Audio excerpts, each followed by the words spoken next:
Born in Philadelphia, Pennsylvania. Yep. Philadelphia. How was it growing up? I mean, I guess for those of us who don't know Philadelphia, what was it like for you as a kid growing up? Um, well, I say bittersweet. Philadelphia, calling it the city of brotherly love. Yeah. It was quite rough Wow. trying to survive. Um, we went to a school. When I say we, I mean me, Boyz II Men. Went to a school called Creative and Performing Arts High School, otherwise known as Kappa. When they're getting signed and you couldn't, and you're feeling like this, the whole world is separating. Are you talking to your parents about, this is how I'm feeling? Or are you talking to anyone or how? No, no, no, no. I knew that the people around me that loved me really were feeling for me, and I knew that. But I've always been the guy to internalize it, process it logically. I guess I get that from my dad. Again, Babyface felt that they needed a lead singer for this group for whatever the reasons were, and they were trying to figure out who, right? And I think Face and his crew brought up my name, and they were like, "Oh my God, we know Mark. Is he here?" Blah blah blah. And yeah, yeah, we love him. So they remembered, how I helped Okay. them years ago, and they never forgot me. And then, it moved on to them calling me. Yeah, I'm the guy in the studio. It's the song. I care about the song. I want to write. I want to write the best song possible. I want this. I want you to love this song.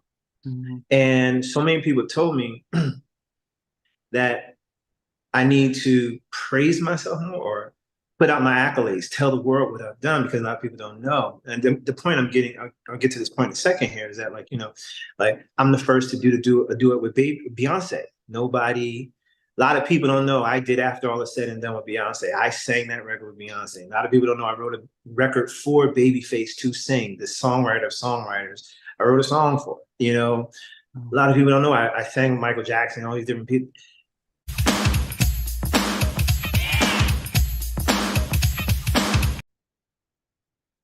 Hey guys, want to welcome you to another edition of Halftime Chat. Really excited about interviewing Marc Nelson. Um, Fabulous journey, so I'm going to be excited to hear his story and find out what just yeah, it's going to be great. Good. Yes. Well, Mark, it is really finally great. I mean, I've been trying to connect with you for more than a year. Believe it or Oh not. wow. Yes. I appreciate it. And I'm sorry it took so No, long. no. A good friend of Father MC was one of I think he was my first guest back in 2020. And I saw you guys hanging out. I said, Father MC, help me get in touch with Mark. And yeah, I didn't get here from him.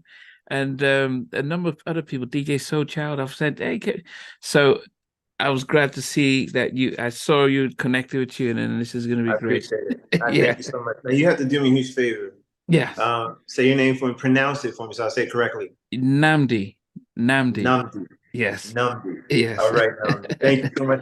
Hey, listen, thank you for having me on your show, man. I appreciate this. I really do. I have seen your show, so I do like it a lot. Oh, okay. Yes. Well, Mhm. I appreciate it. No, it's been great. And I hopefully you realize that everyone that I've interviewed really is a celebration and an understanding of your journey. Thank you. And it's about inspiring other people because, I started this show when during the lockdown and sometimes we who don't are not in the limelight struggle through things and we didn't realize that the people who've made it in the limelight also had their battles and struggles. So when we hear Yeah, your stories, it's like, oh, if he could have made it like that, then I should be able to pick up. And so that's the yeah. premise. I mean, I love the premise. I do. I agree with you 100%. I'm honored to be able to be a part of this journey that you're on. To tell these stories, so that people are inspired. I believe in that greatly.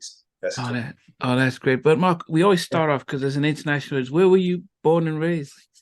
Born in Philadelphia, Pennsylvania. Yep. Philadelphia. So a lot of us who are, even though I went to college in the US, but a lot of us around the world will think Philly, that's Will Smith and that's Fresh Prince. And then, Boyz II Men came out with Philadelphia Yeah. and The Roots. So now I think Philly seems to be a lot more on the map than it was probably back in the 80s for those of us outside of America. How was it when you Yeah. grew up in Philly? Yeah, absolutely, absolutely. We definitely put a stamp on the entertainment business. A lot of us came out of Philadelphia. Let's not forget Jasmine Sullivan. Okay. Kevin Hart.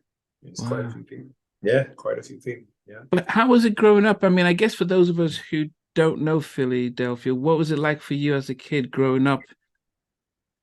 Um, well, I say bittersweet.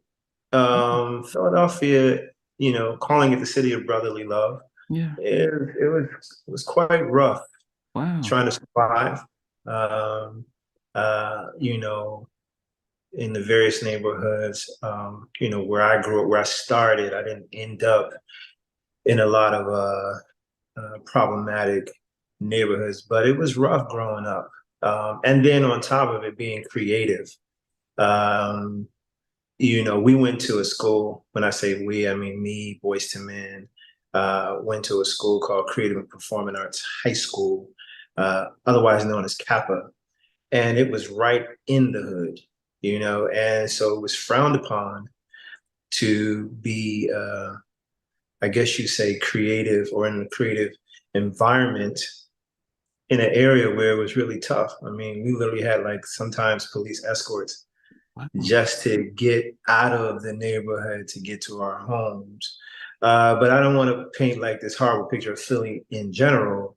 It's just for me, yeah, it was tough. Yeah. Growing up, what was it that you thought you'd be when, if I know you were singing and songwriter now, but back as a kid and 10, 11, what was it? What was on your mind? So the moment No Edition came out, I knew exactly this Wow. is what I want to do. But I was like a typical child, really all about, just playing like any other kid. And I didn't realize that something I did naturally would become my career. I just could sing. And one particular day, I'm singing around the house to one of what we called records back in the day, a song by Journey. Wow. Uh, a small town boy living in a lonely world. And my mother was like, hey. And I was like, huh, really? I can sing? Okay. Wow. And so, yeah, so she made me pay attention to it. And then but I always knew I loved it. But then I saw, this group called New Edition come out when I was in seventh grade. So I'm gonna say, what was that, like 11, 12th grade? Yeah, 12-year old or Yeah. something like that. Yeah, immediately knew I wanted to be Ralph Tresvant so bad as an And funny enough, later on in life, I actually was on the phone with him producing a song on him, and I had to tell him. Oh yeah. I said, Ralph, hold on, man. Hold on. Before we get started, you should know something. Oh, I would have taken you more as a Johnny Gill than Ralph, but yeah, there's vocally. No, not Johnny Gill. Yeah, Johnny, yeah. No, and I've talked to Johnny about that too, but he wasn't sort of like I didn't idolize him at that time. Yeah, Yeah, yeah. yeah. The one thing you said that I didn't want to miss is the fact that you said you were listening to Journey at home, and so it says something about the kind of music that was played at home. Yes, yes. So I lived in uh, a diverse family, biracial marriage family. My father is a white Jewish man, Okay. Michael Finney. Praise the ground he walks on. It was through him that I was introduced to like Chicago, Police, Ah, Sting, Journey. Now my mother was into various kinds of music as well. Hers derived more from the soul side, Luther Vandross, Anita Baker, stuff like that. So I had a mixture going Oh. on. I love Christopher Cross and Sailing. Love those songs. Which for me carried a lot of my melodic energy. Yeah. So. Mhm. Okay, so then I guess it makes a difference in if you're listening to that type of pop rock or so like Journey and stuff, that it might shape, because a lot of these soul bands were very much either steeped in a church, and there was Yeah. particular way of delivering performances. How did you balance the two? Were you in a black neighborhood? I mean, predominantly, or Yeah. So the first 8 years of my life, I would say dominantly black neighborhood. That cliche trying to get out, yeah.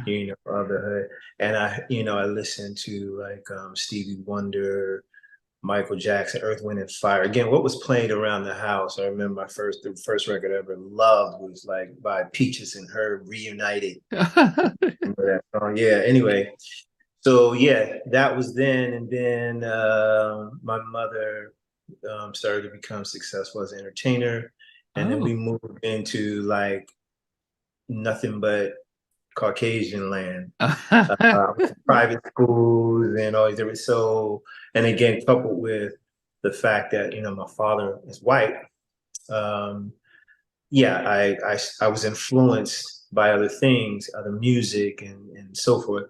And then, as you said, my upbringing at 9 just changed dramatically in how I was raised. A combination of a black mother and a Jewish father. It gave me kind of two perspectives. Now don't get me wrong. I had my biological father was in my life as well, Okay. but I would go visit him periodically Yeah. on various weekends. And he was an entertainer as well. So yeah, saxophone Okay. player. Yeah, I just got it like it just hitting me from all over the Yeah. place. What Yeah. about your mom? What was she doing? What was she said she was an entertainer? What was Yeah. So my mother, very popular artist in the 80s, Phyllis Nelson. She had major hit records around the world. Her two biggest records, the biggest one is called Move Closer, and that was massive in the European market. I'd probably say she knocked We Are the World off the #1 spot, Billboard. Shame on her. Shame on her. Yeah. And yeah, and she had major hit records called "I Like You," "Don't Stop the Train." So yeah, so she was already very popular before I even got into the industry. Sheltered us, me and my brother, sheltered us from it. So I really didn't know until later on in life. So, but you didn't think you would be like, Mom, you're more so, it was New Edition that sort of, Yeah, yeah, yeah. It was, yeah. Again, I was so sheltered from it. I had no clue what was going on in her world because she was just my mom coming home. I knew she okay. sang. I knew that. I knew she was out there doing something. But again, I didn't care. I didn't pay attention. Yeah. So yeah. But it was when New Edition came out, I was strung out over it. Where did you get your vocal sort of training? Because as I said, majority of the people that we hear about, they will also, yeah, I sang in the church, I sang in the church. But for yourself now, having this Yeah. mixed heritage, where was your sort of Yeah. So naturally, no, I didn't grow up in the church. I didn't sing in church choirs or anything. It was the record player, and um, I vocal coach people, um, as and a I also kid? Or no, like as a professional, I'm a vocal coach for a lot of people who are interested in becoming professional singers. And I often tell them, get it where it's, where you feel it. Mm. So for me, it was records, it was um, what I heard on the radio or what was played on the records that I began to just sort of self-develop. But then I was accepted into Performing Arts High School. And Okay. then that really did wonders for vocal ability, control, breathing and all these different things. But I think this thing that I always try and encourage people to understand is, they always say, you could sing, or they're singers, Yeah, yeah, yeah, yeah. people, I'm one of them that are naturally gifted to sing, but I think it really comes from what you're passionate about. Mm. I love this. I was doing it for free before I became a professional. Yeah, yeah, So, yeah. and even today, it's a never-ending burning candle. Where I never get tired of it. It's not that I never want to do it again. So, just to kind of be long-winded in answering what you're saying, I think for me, it came from the records. And just because I was very passionate about it, I just did it all the time, Yeah. and anything with practice becomes excellent. Yeah. As I said, the curiosity is always that when we from the outside see Black Americans, we think about, oh, they all want to get into sports, football, basketball, baseball, because you guys have everything. Um, Yeah. was that on the side? Singing was just more, you're like, "No, I don't really care about the sports. I want to be a singer." For yourself growing up? Yeah. I loved basketball, but in the way that you're expressing it, and I do understand it, I was in a household where it was freedom to figure it out yourself. Uh, No one pushed me into sports. No one pushed me into music. I was heavily into martial arts. wow. Um, but I used to say, if I wasn't a professional entertainer, I probably would have gone to law school, or I might have become a professional basketball player. And seeing as though I'm 6'1", I probably would have been a shooting guard. A little Yeah, bit so taller no, than I didn't. Moxie Boat. Moxie. Yeah, yeah. So I didn't have you know, I didn't have that sort of typical influence of going in some sort of direction, being pushed that way. Yeah. Yeah. Um, I guess when you go into a place like the Kappa, I've heard from Questlove and everyone. Does it become a place where was that your Philadelphia version of fame? Absolutely. Hands down. Absolutely. I mean, it was, it was so, no pun intended. It really is where I became a man, from boy to a man, in terms of confidence. Yeah. Because when I was I started in ninth grade, I was shy, but I knew there's this little person inside of me. It's like, I want to get out. Yeah. Yeah.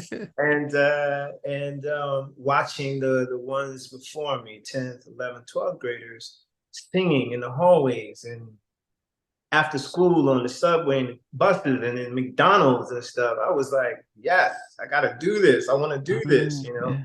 So I went through the trenches, and as a senior, then I was that guy, yeah, it was a great place to develop yourself creatively, but I would say more importantly, finding who you are, Yeah. in your own creative space. Yeah. That's definitely, it did it for me and a lot of us. At those times, did you have an idea?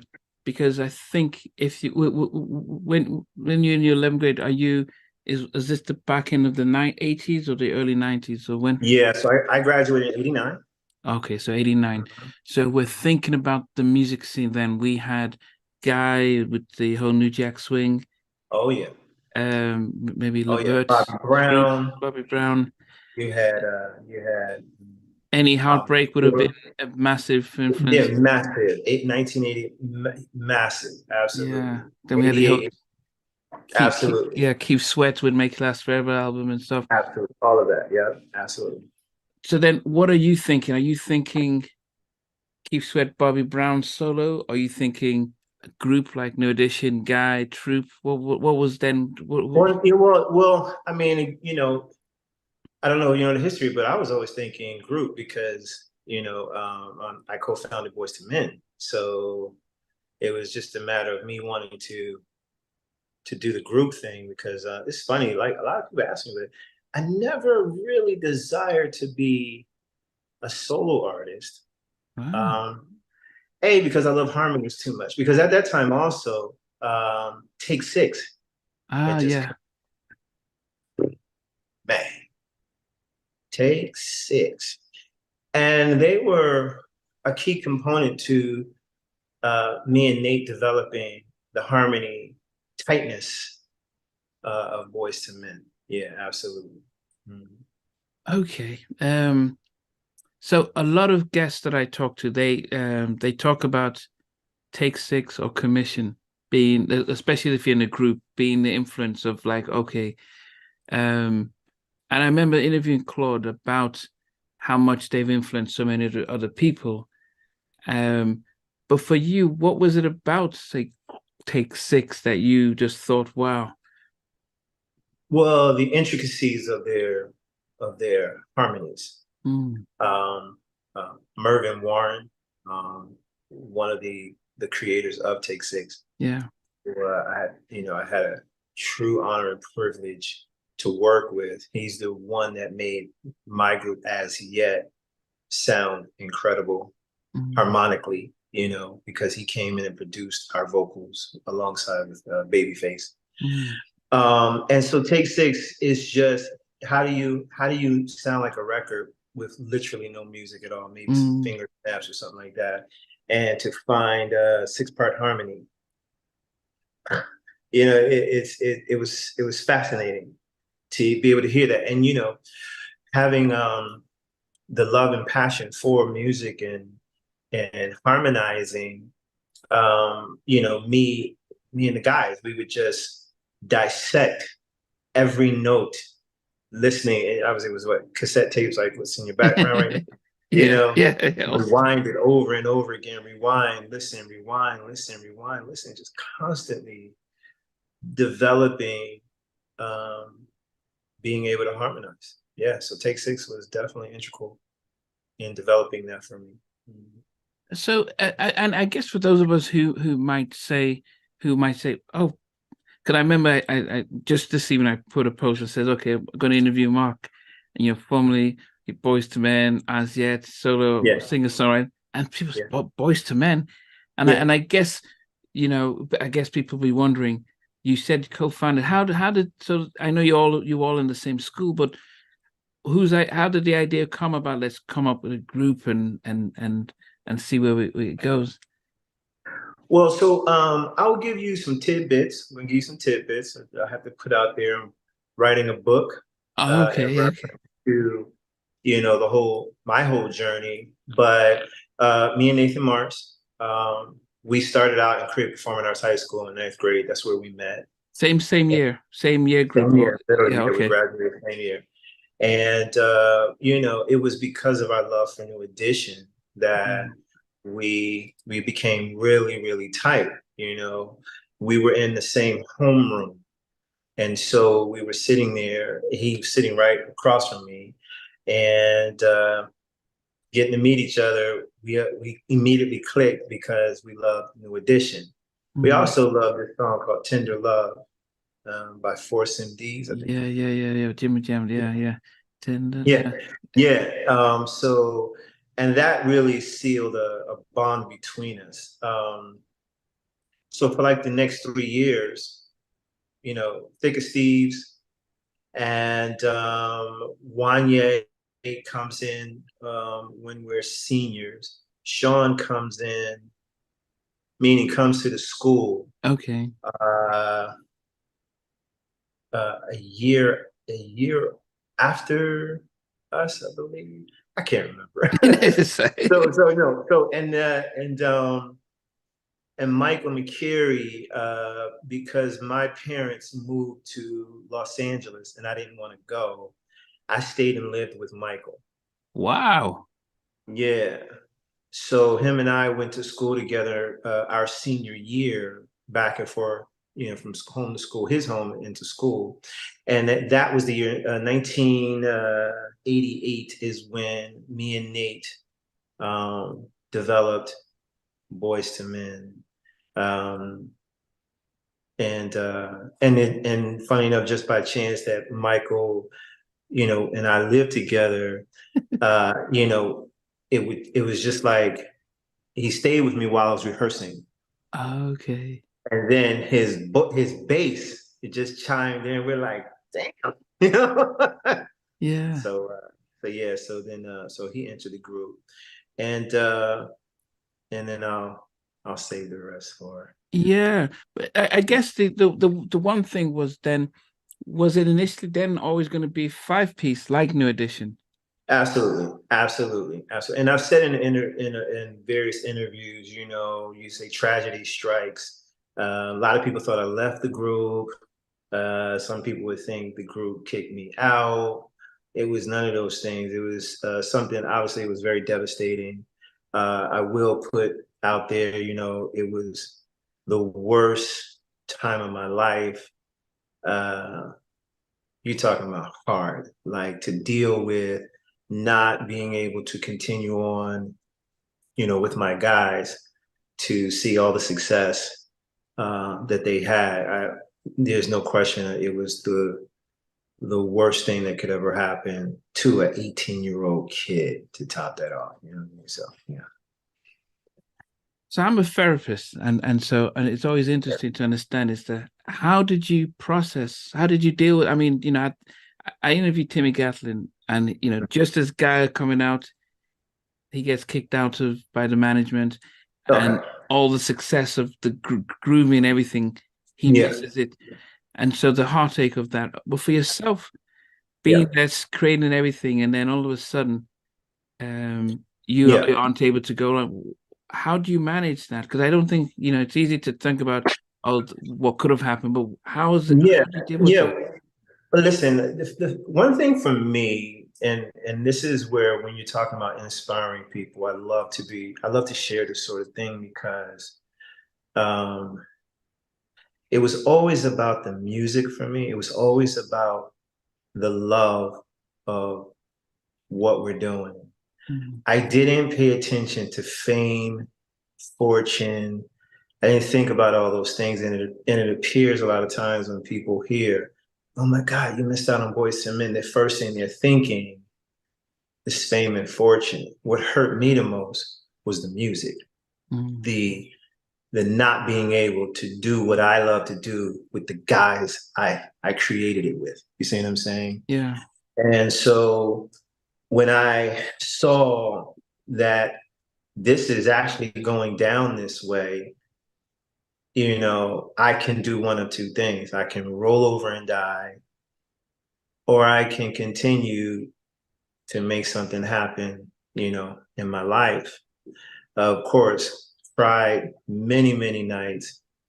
But what I decided to do was face the music and not run from it, So I listened to all the records. I watched all the music videos, all the award ceremonies, everything with the hope that I would eventually get to, a point where I'm doing it myself. And thank you, Jesus, I did. Yeah. Yeah. Thank you, God, I did. Um, and so my processing was face this, confront this, because it is not going anywhere. And, and I did. And I thank God for it. And then the crazy thing is to, full circle, reconnect with my guys and sing with them for like the next 8 years before the pandemic shut us down, because we did a residency at the Mirage Hotel and Casino in Las Vegas for like 8 years. So it was me, Nate, Sean, and Wanye performing like, every weekend pretty much. And that was healing, a lot of healing, closure. We got to talk about what really happened, as I said, that I'll share in the book at some point. And we bonded again, and yeah. who did you? But when you think about when they're getting signed and you couldn't, and you're feeling like this, the whole world is separating. Are you talking to your parents about, this is how I'm feeling? Or are you talking to anyone, or how? No, no, no, no. I knew that the people around me that loved me really were feeling for me. I knew that. But I've always been the guy to internalize it, process it logically. I guess I get that from my dad Okay. and fight. So I didn't walk around weeping in sorrow. I wasn't the guy that, feel sorry for me, feel bad for me. I know you feel bad for me, but my mind was saying, I'm not going to feel bad for myself because I'm still alive. I'm still here and I can make something happen, Yeah. you know, in my world, So I didn't really talk to anybody about it.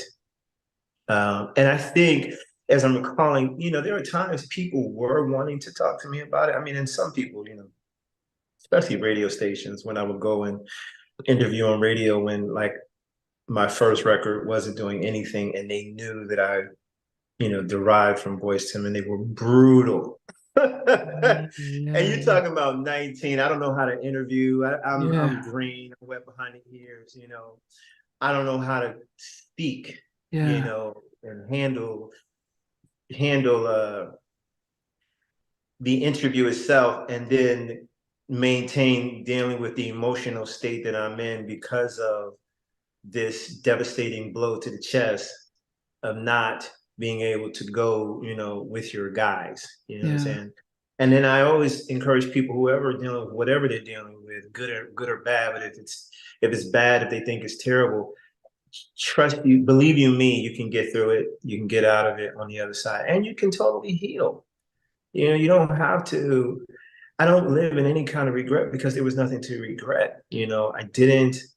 I didn't walk away from something and go, oh my God, I made a mistake. And then I moved on to do really great things within Mm.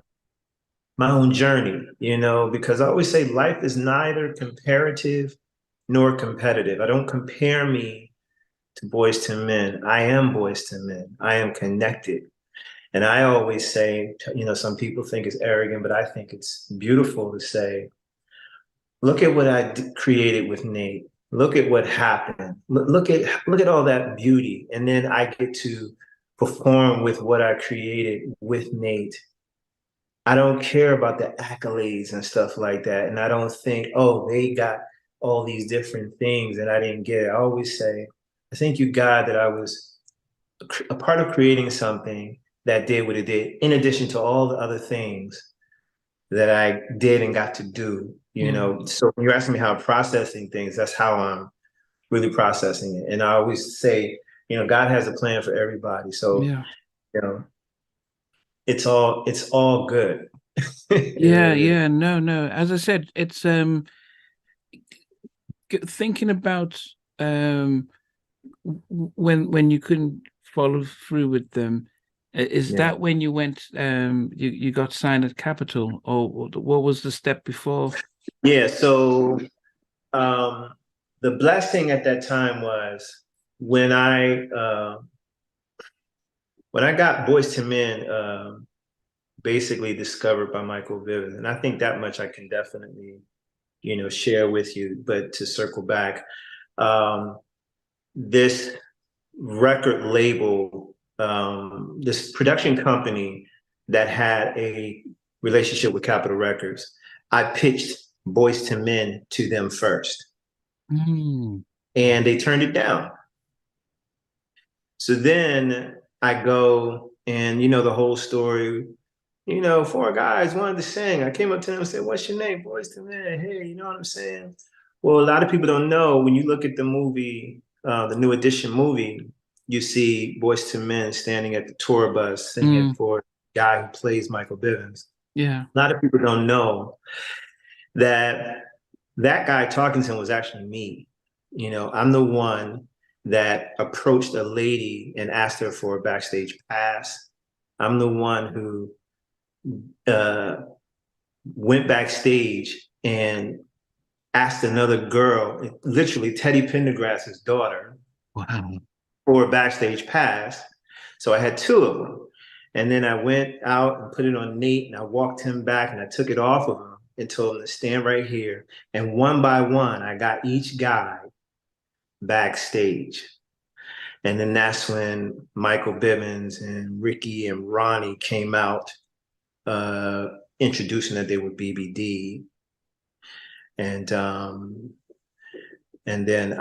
I stepped to Michael Bivins and I said, "Hey, we're Boyz II Men. Can we sing for you?" You know, so that's really truly what happened, right? And then, like I said, there's more to this whole thing Yeah, that you yeah, get some nice meat to it, yeah. right? Yeah. And so when it didn't happen for me, I said, okay, let me go with what is also available, and that's when I signed to this company to be signed to Capitol Records. Okay, okay. Yeah. Mhm. The questions they had was, you know, because you had you did the remake of the Marvin Gaye "I Want You," Mhm. which had some traction. Mhm. What did you think it was like signing with Capitol as a black R as an R&B artist? Do you think they knew? I mean, I'm sure if you'd gone to MCA, it would have been a lot different. That was their bread and butter. But how do you think Capitol handled your album and promoting you? So, speaking at this age Yeah. and veteranism, I could speak intelligently, Yeah. and I can speak with understanding that I didn't understand as an 18-year-old, 19-year-old kid. I was signed literally at the same time MC Hammer was coming out with Too Legit to Quit. Oh yes. Oh, okay. That was the Enough cash said. cow. Enough Yeah. said. Okay. Okay. No, so the cool part is, um, I love these questions too because, again, it's like, excuse me, it's like really recalling and then looking at the string of history and the journey and where I am today, well versed in how all this works, Mm. right? You would wish someone had told you, oh, well, here's the issue. A record label has but so much money per year. And what Mm. they do is they have a handful of artists that are sort of like collateral damage. And they throw stuff on the wall. And if it doesn't stick right away, we're going to take the bulk of our money and put it on the artist that's making us buying our houses and putting our kids in college, you know? And oh, I'm sorry your record didn't work. You know, Uh, and it's totally fine now, but at that time, no. Capitol Records, here's the other thing. You know, Boyz II Men came out with Motown Philly, this really upbeat young thing, and they had BBD, yeah.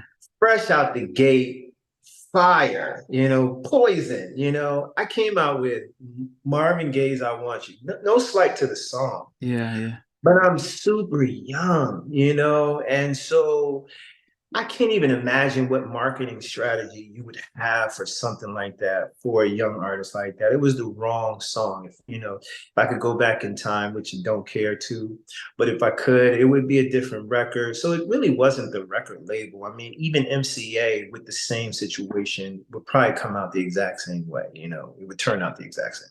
But did you have any, I mean, as a young kid, did you have any control over what singles or who producers to work with?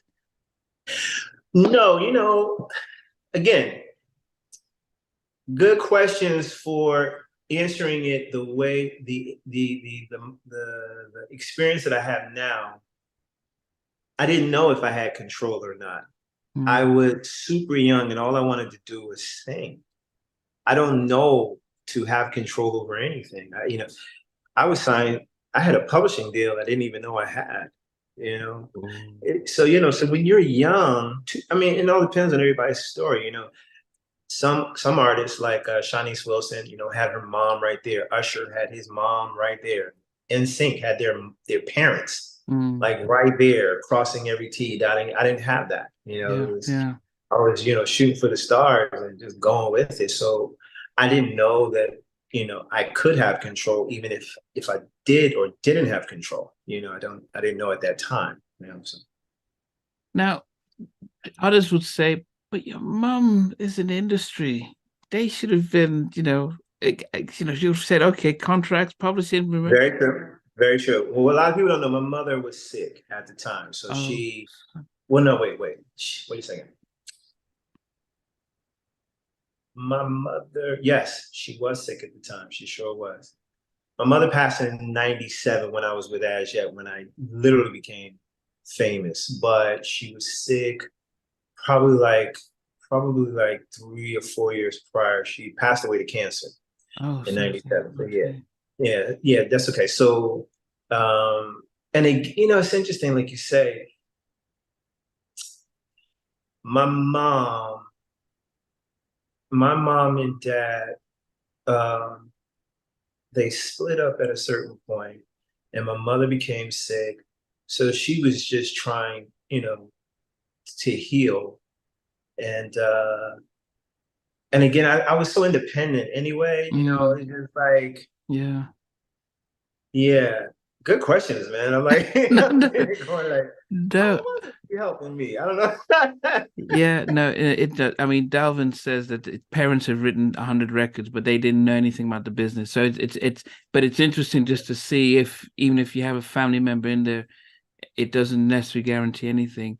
The question I had then was, did you think signing to Capitol, the label of Elvis, was a way of, okay, overcoming the disappointment of missing out with the guys getting signed? Like, okay, now this is my turn to get back at that time because this was almost like an opportunity, and I'm gonna, this is my way of saying, well, forget that, then I'm gonna make it here.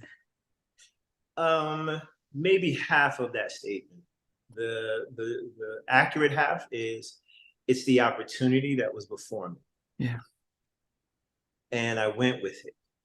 And though it didn't produce a great outcome for the songs that I put out, it it was a catalyst to me becoming a songwriter because I didn't sign directly to Capitol. I signed through a production company called Hush Productions. Okay. And it was by way of a subsidiary record label called Orpheus Records, though I was linked to Capitol Records as a recording artist. Yeah. So with this production company, I had a record deal and a publishing deal with what at the time was called MCA Music Publishing, now Universal Music Publishing. And because of that, when the record deal faded, I still had a publishing deal, and I met my publishers, and they began to groom me as a Mm, songwriter. And okay. then that link had me meet Pebbles. You know who Pebbles is, Oh right? yeah, Carrie yeah, yeah, Pebbles. yeah, Okay. yeah, yeah, yeah. Yeah, and I wrote 2 records for her last CD.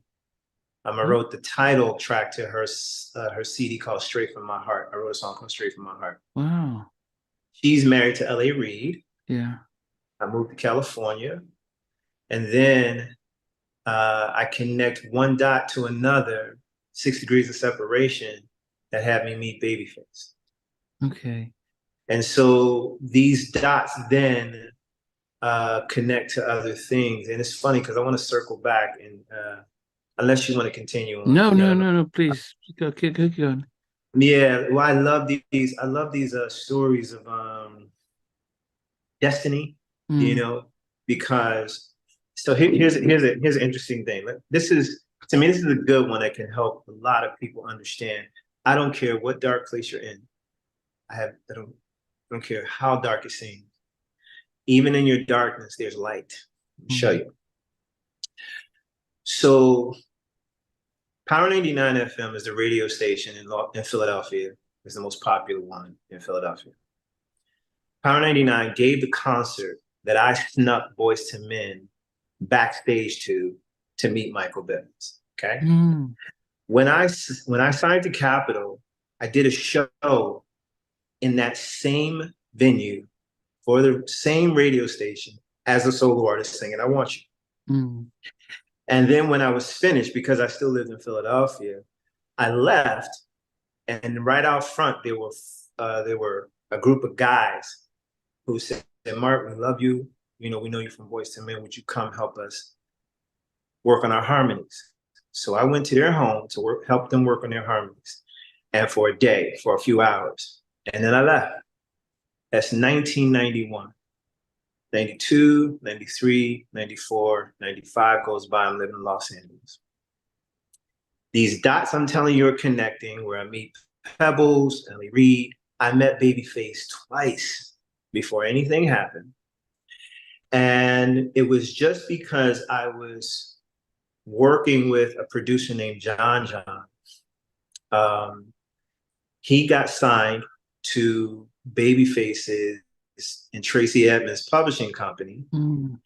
And Babyface heard me singing the records me and John were writing.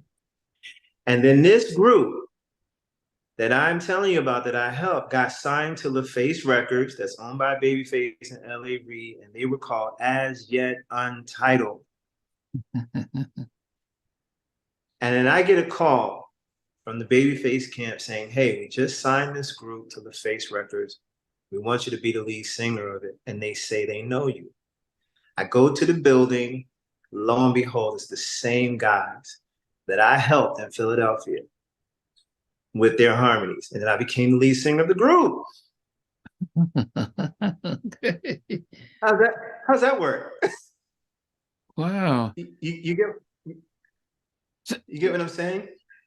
so, I mean, I guess what made you take the time to work with them? Because that did you think back as to how you guys got how you got Boyz II Men to Michael, or did you what made you think about let me give them a I'm a nice guy, man. No, seriously. Just out of the I don't know the purity of my heart and love for music, they asked me to help them, and I said, "Fine, no problem." So I just went and helped them for a little while, and little did I know that a seed was being planted, Yeah. by God, that I would, you know, quote unquote, be saved from this trauma that I'm experiencing watching Boyz II Men be successful without me, that I finally get to do it, what I love to do but just with a different set of guys. Okay, so I think you've just said something there that even though the Capitol thing fell through after you released an album and singles, and I think one of the things I noticed is that they even when you had Count on Me and I Want You, you did look much older. When I talked about the whole Johnny Gill look, you did look much older than you. Yeah, they That's were what I making me said. that way. Yeah, Yeah, see, they were which making. yeah, and you're thinking about Tevin was doing his thing, and I know Usher hadn't yet come out, but youth was the thing. Um, Yeah, and I didn't understand the look and image because you did look a lot older than I'm thinking, okay, this he's probably like 20, but he looked older. And yeah, no, and that's crazy, right? and who in the it might have worked in the 80s, with Keith Washington and that the Yeah, mustache was always the thing I thought about, the suits and the mustache is like yeah, it's a little bit older for Glenn Lewis and stuff, but that probably didn't help you, especially as we were the no, more of the youth were getting into the music. And if you yeah, notice what Jodeci and Boyz II Men were doing, they were more useful stuff. Um, and I wondered, you were just like, yeah, whatever you guys want me to do, suits, yep. yeah. Again, so green, you know, about the whole situation. It was more of, what do you want me to do? And I was just doing the best that I could. Yeah, And it's really interesting too. I Want You, the music video, which is the first music video I ever done, yeah. that was directed by Antoine Fuqua. Oh, from Training Day. Yeah, yeah, yeah. Yeah, yeah. It's very interesting. Just thought I'd throw that in there. Yeah. I mean, most videos back then was Lionel C. Martin, you know, Yeah, he, yeah, he, yeah, he, yeah. he That's did right. That's right. That's right. he That's did a lot right. of stuff, but okay, Anton, okay. Yeah. Yeah. But I did, yeah, I remember watching that, the Count on Me video. The Was that supposed to be? Were you supposed to be in high school with a teacher, or was that an adult Yeah. education school? Like, because Yeah. it No. looked Yeah. as if No. you're Right. almost as old as the teacher. I did. Yeah. No. That's funny. No. It was supposed to be high school, and I have a crush on a teacher. Yeah. That's funny. That's so funny. Oh my Okay. God. Yeah. No. Okay. Um, when things stopped with Capital, so you got into writing. How did you even learn how to write in the first place? Then did you know writing at the same time? So no, no. It's funny. I wrote like the first song I ever wrote that I said, "Hey, I can actually write a song." I was just a kid, and I'll never forget. My mom, she was out all night, obviously working, and I wrote this song, and I was like, "Oh my God." She has all the recording equipment, like the little tape recorder equipment. I can't record because, she won't let me touch her equipment. So I had to literally remember the song. So when she got home the next morning, I could sing it to her. That's the song, very first song I ever wrote. But fast forward, as I said, when I did the deal with Capitol, I had a publishing deal. And then my publishers called me. They said, "Hey, you have a publishing deal. Do you write songs?" I was like, yeah, I can write, and so they provided a facility that allowed me to nurture my Mm. songwriting ability. So I would go in, book sessions for free every night, as many nights as I could, to learn how to write songs. But I really, really honed in my skills when I sort of proteged with Babyface. He's the one that literally taught me how to write a song.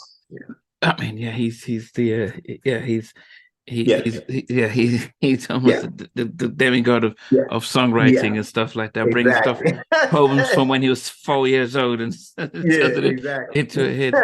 Okay. Um, because with Capita, were you in LA or were you still in? Why did you decide to leave Philly to go to LA? So what I expressed to you is my parents moved to Los Angeles Okay, so you in my followed them in my afterwards. junior year. And in my junior year, I went with them, but I was so like, oh my God, I go back, I have to go back, that they let me go back to finish out my high school year in in Philadelphia. I shot my second music video, Count on Me, in Los Angeles. And Mm, that's when I discovered my mother was sick. And so I didn't go back to the East Coast because I was living in New York City, and okay. I tried to basically help her and, stay with her, live with her, try and really revitalize her health. And that's when the publishers called me and said, "Hey, I heard you're in town. Come down to the Okay. office." Da, da, da. And I stayed in California. Yeah. Okay. So I guess Yeah. that things would have been different if you had been back in the East Coast. You think you would have had the relationship with the publishers in the same way? I don't think in the same way. I think it was, again, destiny driven that, Mhm. one thing leads to another based on your circumstance. And Yeah, it was a good thing that I was staying in Los Angeles to be able yeah, to connect with my publisher on a regular basis, because then they started to take me around to all the different record labels and meet all the different managers. And I started to learn the business of this thing called the, music industry, you know? yeah.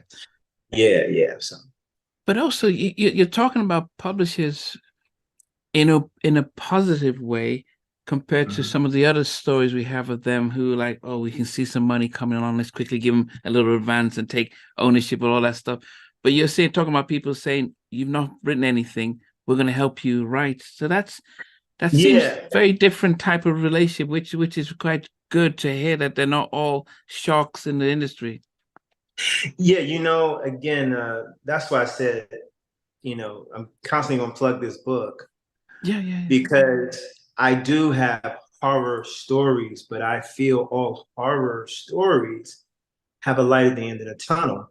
And I'm loving that you're asking me these questions so I can share with you what happened? Because what you need to understand with my publisher, excuse me, I Want You, the song, sung by Marvin Gaye, was written by a gentleman named Leon Ware.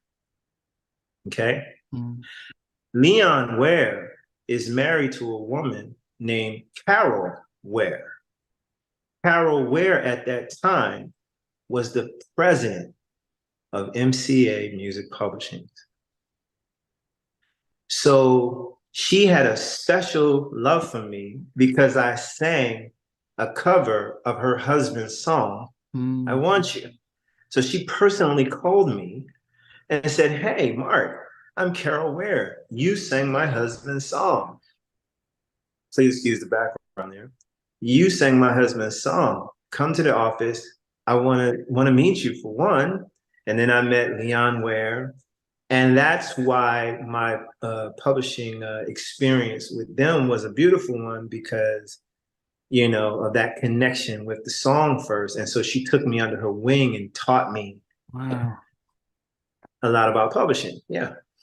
Wow. You know, I mean, as I said, you've always talked throughout the time we've started about destiny and connection and fate. And one person could think, man, why did you give you an old track to sing and it didn't do well? But on the flip side, how much that in itself opened and laid foundations for a side that actually had more longevity as a writer. Absolutely. Absolutely. Absolutely. Wow. So I briefly worked at Edmonds Entertainment with Tracy Edmonds. Oh, okay. But 2001 to 2002. Okay. Yeah, back there. But you're up in, I'm sure, Brandon's Way studio, with Big time. yeah, I was learning there when he built it. I was there when he built it. when he's built it. Yeah. And I remember Tracy's mum and stuff. I can't remember. Jackie McCorn. Jackie, Yeah. yes, Jackie, Yeah. yes, Jackie. Because I did interview the guys, Dion and oh goodness, I think it was Sean. Was it Sean? I've interviewed Sean separately. So first it was Okay. Dion, And Kenny. yes, Kenny, and yes, and Yeah. the rest, and they talked about how much they were auditioning for Jackie. So when they auditioned for Jackie, who when Faced says we want you to be part of that, was it unanimous with the guys? Like, great, or was it he's Yeah, gonna no, take exactly. Yeah, that's exactly what happened. Again, Babyface felt that they needed a lead singer for this group for whatever the reasons were, and they were trying to figure out who, right? And I think Face and his crew brought up my name, and they were like, "Oh my God, we know Mark. Is he here?" Blah blah blah. And yeah, we love him. So they remembered, how I helped Okay. them years ago, and they never forgot me. And then, it moved on to them calling me. Yeah. Mm-hmm. Okay. But how did you feel joining though a group of guys, even though you've met them and stuff? Did you feel, oh, this is another chance, or did you think, I hope the dynamics will go? Because if they've known each other for such a long time and you're coming in, I don't know. I'm not a singer in the group to know if it's not easy just to jump in. Yeah. So the initial meet was like being thrown back into the water as a fish who had been out of water for so many years, because we're looking at 4 years before I got that opportunity with As Yet. And it was the greatest moment ever because it was the greatest moment on a number of levels. Thank you, God, for planting the seed so many years with these guys who remember me. Thank you, God, for having me meet Babyface a couple of times, who was my mentor. Like, loved him to death. And I always said, even before Boyz II Men, me creating Boyz II Men with Nate, I want to work with Babyface. I'm going to work with Babyface. I was saying that in like 10th grade. You know what I mean? And real quick, you said this is pre-recorded, right? Yeah. I'm like sweating to death. Can I just turn my AC on real quick? Yeah. I'm just gonna. Yeah. Yeah. You want to ask the question again, or? Yeah, yeah. So I'm just saying, because just stepping into a group that have already been established and known each other, did you not feel, you said fish out of water, but it's like, wow, the dynamics, would they not feel as if I've come to take the spotlight, or is everyone just happy to get a deal that, we'll just take what we have? Yeah, so initially, you remember I already have like a good 4 years in on the entertainment business, and it's rough years, So I'm like school of hard knocks, no mercy. I'm learning a lot, right? And when I got with As Yet, the first thing I was blown away by, I get to work with Babyface. I'm signing to LaFace Records. I'm like, this is incredible. This is amazing. Then, are you serious? It's with the same guys that I helped 4 years ago. Like, God, what are you doing? All that, I'm just like, I'm freaking out, right? And so, whatever politics are happening, I'm paying no attention to any of it at that moment because I get to go in the studio with Babyface. I get to be a part of the legacy of songs written by Babyface that artists get to sing and have hit records with. Mm. Um, all of the wounds of Boyz II Men getting this and doing that and touring and videos and popularity in people. I'm starting to get all of those things. All of that healing was taking place for me. You see what I'm saying? So Yeah. my perspective is just very different. Now, then Face took a extra interest in me as a singer. So when we would go and record our records, I was hitting my backgrounds like that, just hitting the notes, and then afterwards he would call me and bring me back in the studio by myself. And I was singing on Whitney Houston, Tony Braxton, Michael Jackson, Kenny G, Stevie Wonder, Eric Clapton, Lionel Richie, Diana Ross. I was singing on all these records, Waiting to Exhale, you name it, on his records. And I believe that envy and jealousy began to ensue with the other members, of the group. Um, and, the typical group issues, especially when you're dealing with men. I mean, like I was a kid at 18. Now I'm a grown ass man, Yeah. Just turned 25, so there were bumping of the heads in various instances, just group member stuff, Yeah. But I didn't originally feel uncomfortable until I could see the jealousies and the envies begin to, culminate in dealing with these particular guys, because as you said, they had known each other since little kid, and I wasn't with them. If anything, I know the psyche of Nate, Wanye, Sean, and Mike because I went to high school with them, Yeah. but there was a special bond with the other members, and I was the outsider Yeah. who came in, and you could see um, um, specific members were just really not handling that very well, that I was getting all of the attention. Now, you say, you're into the therapy thing. If you look at it from my standpoint of view, I was scarred, devastatedly, blow to the chest, Boyz II Men. And I come in pretty much humbled, if you will, and just grateful for everything that's starting to take place. Um, so I didn't have this arrogance. I had a confidence that I had since the beginning of time. Mm. But I was trying to connect with these guys who already had a connection with each other, and they just they weren't having it, and that's really sad. But have you ever, was this during the recording process, or even after the album was out? When did you feel the tension? Was it when you were recording the songs or after the album was out? I began to feel the tension the very first day we were rehearsing. I'll never forget this. We were rehearsing national anthem, and my cell phone rings in the middle of the rehearsal, and it's Babyface. Now you gotta understand, the first thing I'm thinking is Babyface is calling my phone. Oh my God, right?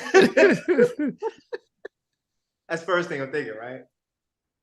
And I'm like, hello? And he's like, hey man, can you come to the studio? You're gonna say no to Babyface? Like, come on. He's the president of your label, and he's Babyface, right? So I had to leave the rehearsal.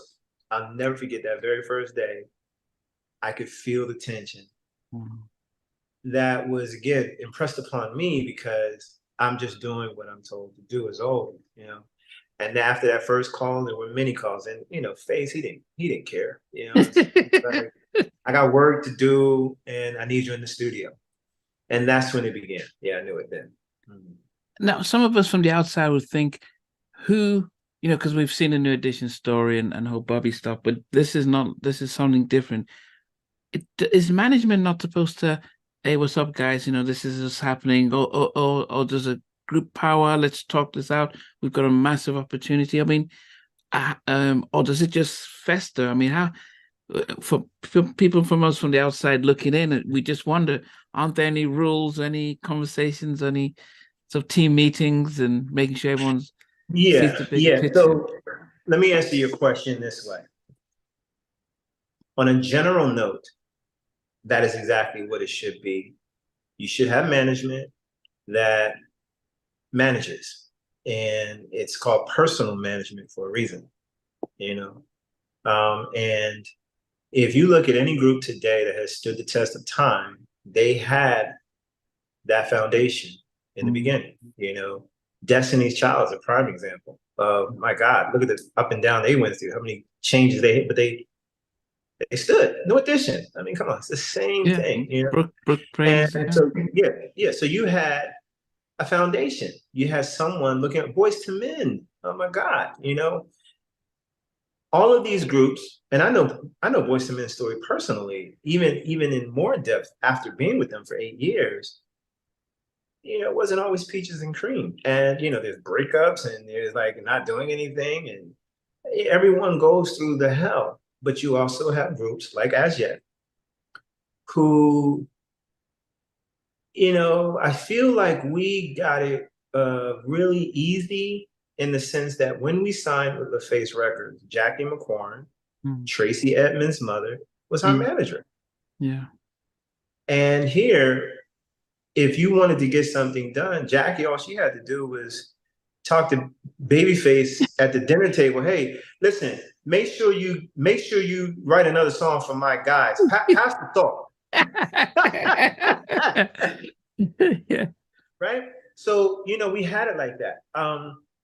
But you have a lot of groups that can tell you their stories. As It is one of them, that took for granted the most amazing opportunity to do it extremely big. And then you had the incestuousness, because having the mother-in-law of Babyface as your manager is a good and bad thing. And then you have me, who had 4 years experience prior. I did what I could to try and get the guys to see, look, guys, let me tell you where I just came from. You don't want to be there. We're here. Let's make this, let's be brothers, man. You don't have to even like me. Just, let's do our jobs, let's do it well. Let's get on the stage and go home, No, they weren't hearing that at all. Not at all, And it is what it is.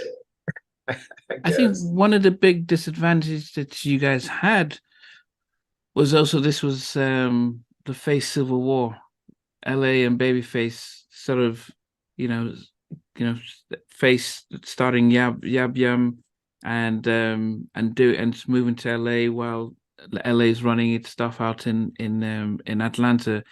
And so in a way, as yet didn't feel part of from the outside, we didn't think you guys were part of the Face because you weren't really in the Atlantis sort of. We didn't see the videos with TLC or Usher or Donnell Jones. We felt like it just felt like an anomaly. And I don't know if he didn't have LA behind you guys the same way he has been behind everyone else. If that also adds to the confute the stuff. So I'm going to give you a complete big fat, absolutely not. That was not our story.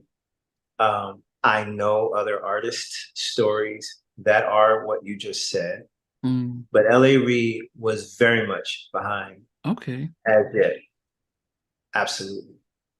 Because truth be told, Babyface owning the label with L.A. Reid, wasn't really an executive style type of a gentleman. He's a songwriter, singer. All right, he loved the songs. He loved writing the songs. I'm not saying he didn't do business. He did, but he didn't do L.A. Reid business, right?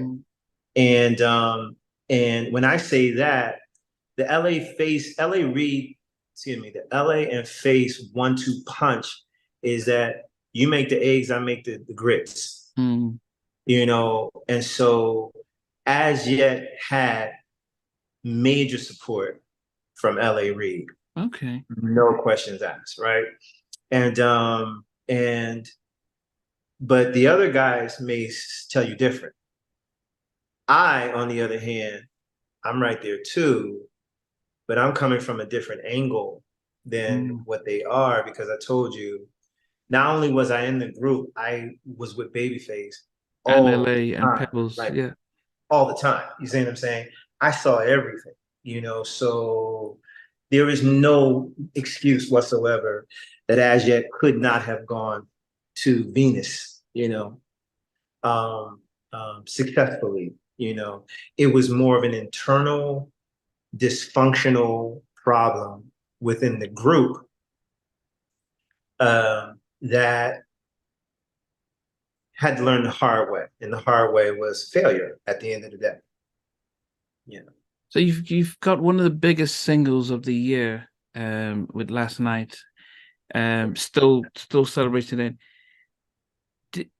I guess the question then becomes, as outside fans, did you not being part of the group, was that a group decision, a management decision, your decision, or leaving and going to Colombia? I mean, yeah, this was a horrible moment here again. So, no, that was a group / management decision. That should not have been made. People out there, artists, group members, let me tell you something. Okay, please look at me. Look at me.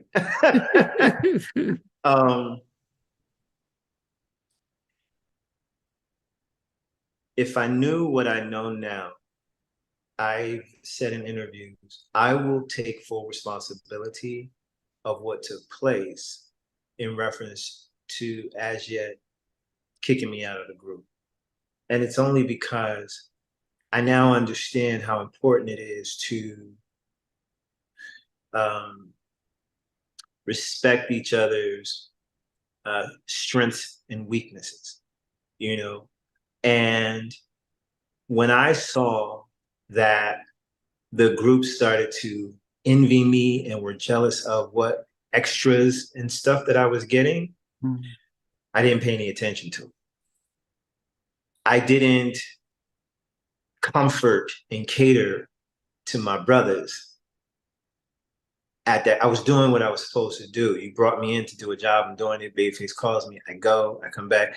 I was not bonding with them deeper than just being a member of the group, right?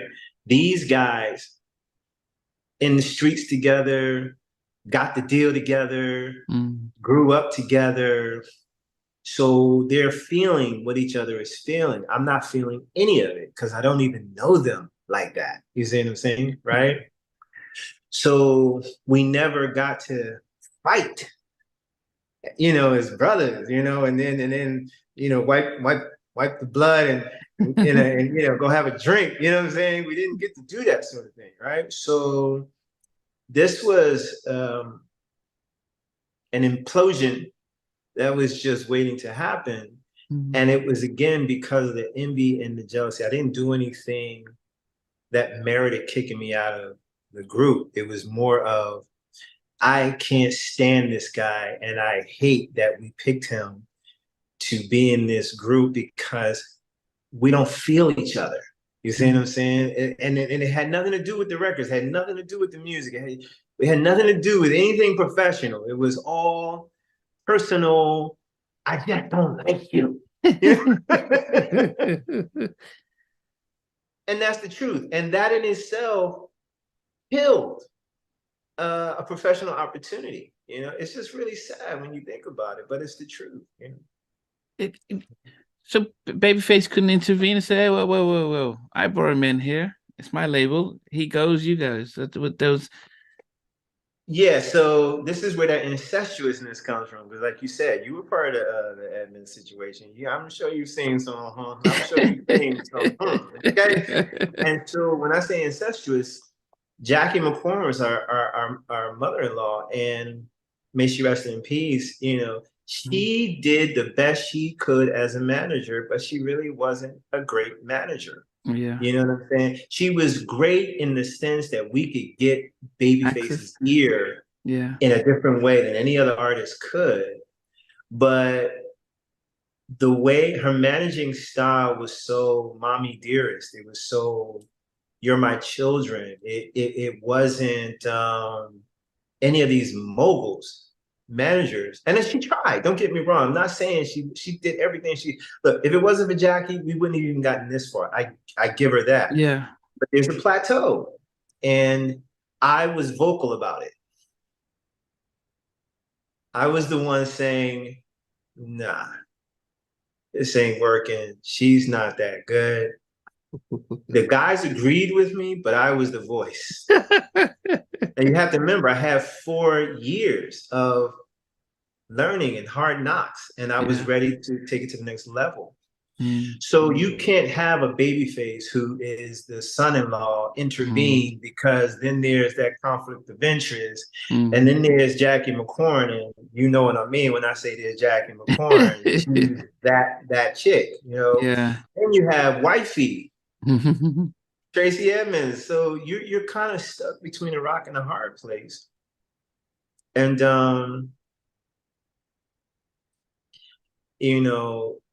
people are backed in a corner of all kinds of politics that I was the one that was saying, I don't care. No, let's find a new manager, or let's add a manager to the situation. And I don't, no. I was so headstrong.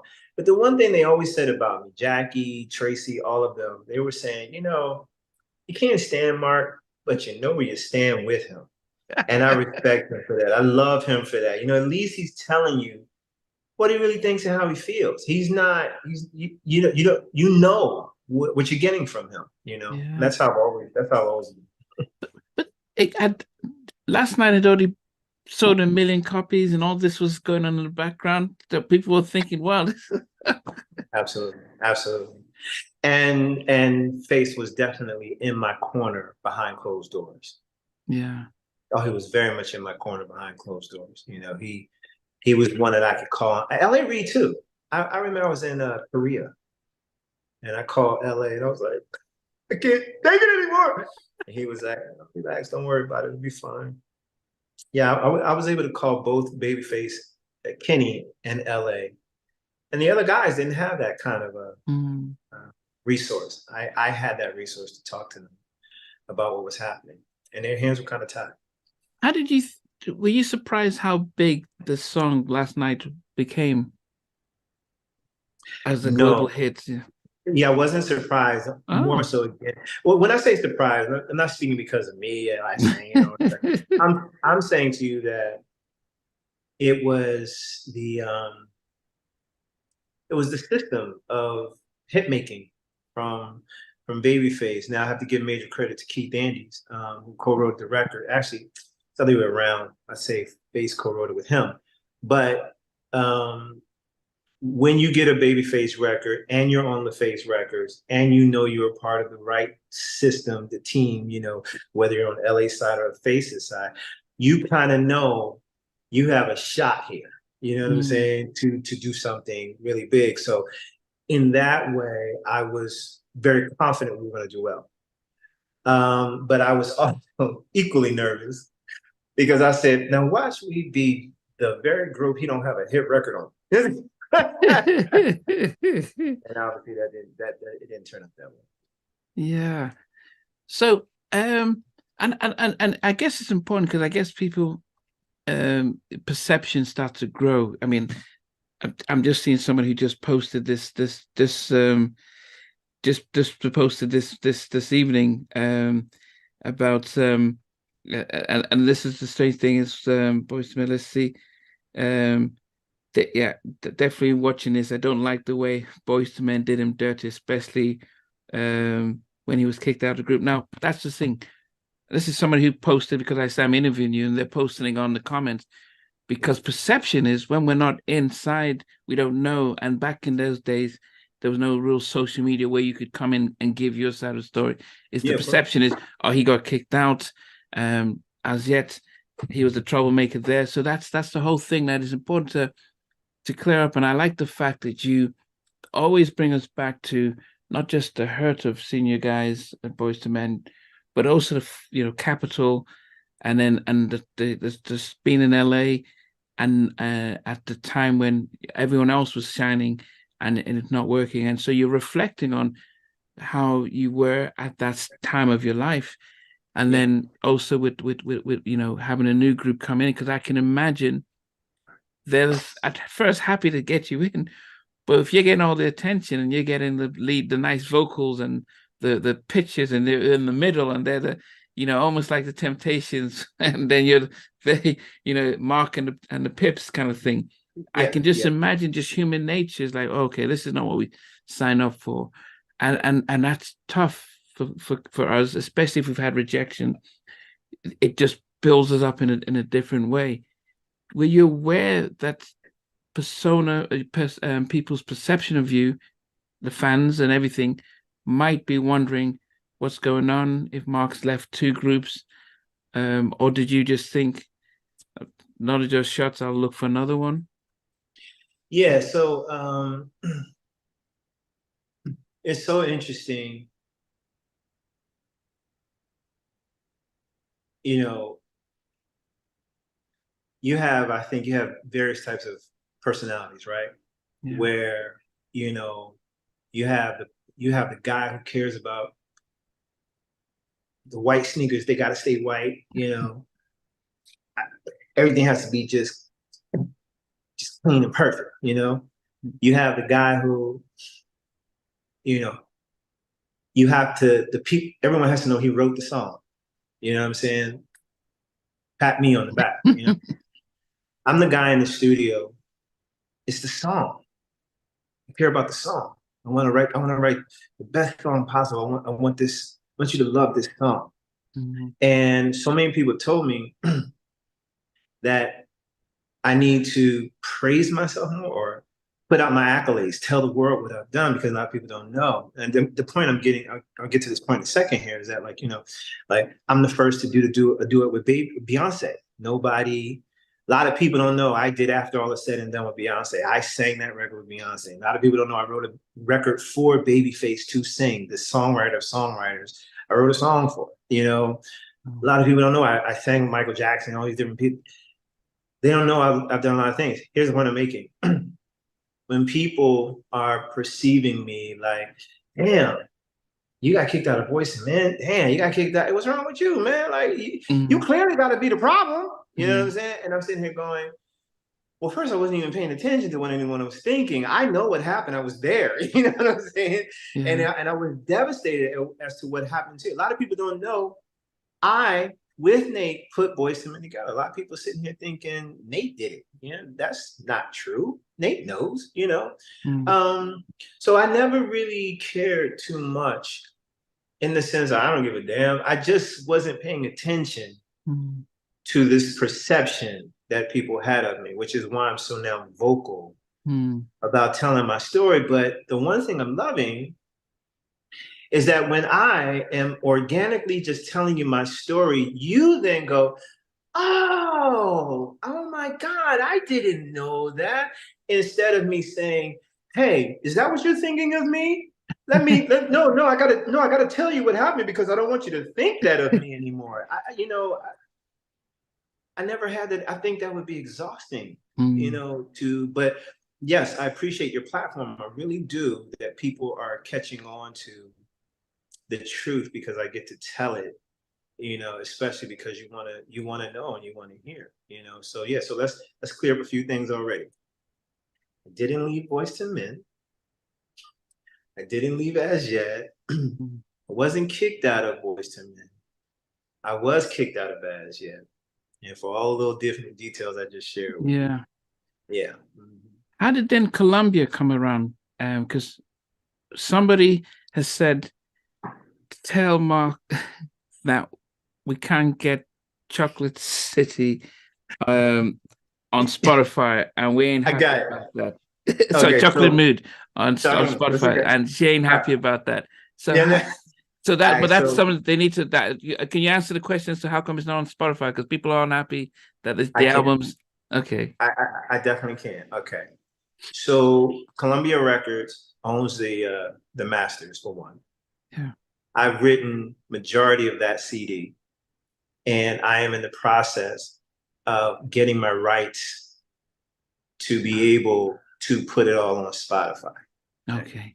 That's the reason that you can't get it right this second, but you'll get Okay. it. I promise you'll get it shortly. Okay. Okay. So that's good. And I think your previous question is how did Columbia Records come about? Yeah. Yeah. Good one. So As Yet is voting me out of the group in a conference call with L.A. Reid. L.A. Reid is not wanting this to happen, but Jackie McCorn is wanting this to happen Oh. bad. Okay. I am. I get kicked out. Kenny Face calls me, tells me to come down to Brandon's Way, and he says to me, he says, "Mark, don't worry about it. Don't worry about it. Come do this MTV Unplugged with me." So I went on a miniature tour with Babyface. I did MTV Unplugged. And I did, every time you do MTV, you had to do BET. You had Mm. to, right? If you're a black artist, to be clear. So we did MTV first in New York, and then we went down to DC and did MTV special. Benny Medina, the manager mogul, was managing Babyface at the time. Okay. Okay. And Benny approached me and said, I want to manage you. Wow. Yeah. So Benny became my manager, and he and I flew to New York. And him with who I have to give major credit to, Fred Davis. A lot of people don't know Fred Davis is the son of Clive Davis, the mogul. Oh, wow. Fred Davis was an entertainment attorney. Him and Benny Medina took me into Sony, and I sat in front of Tommy Mottola. Wow. And Tommy said, with a cigar, what can I do? What can we do here, Sony family, uh, to make sure you're part of this family before you walk out the door? And they made me a millionaire in 3 days.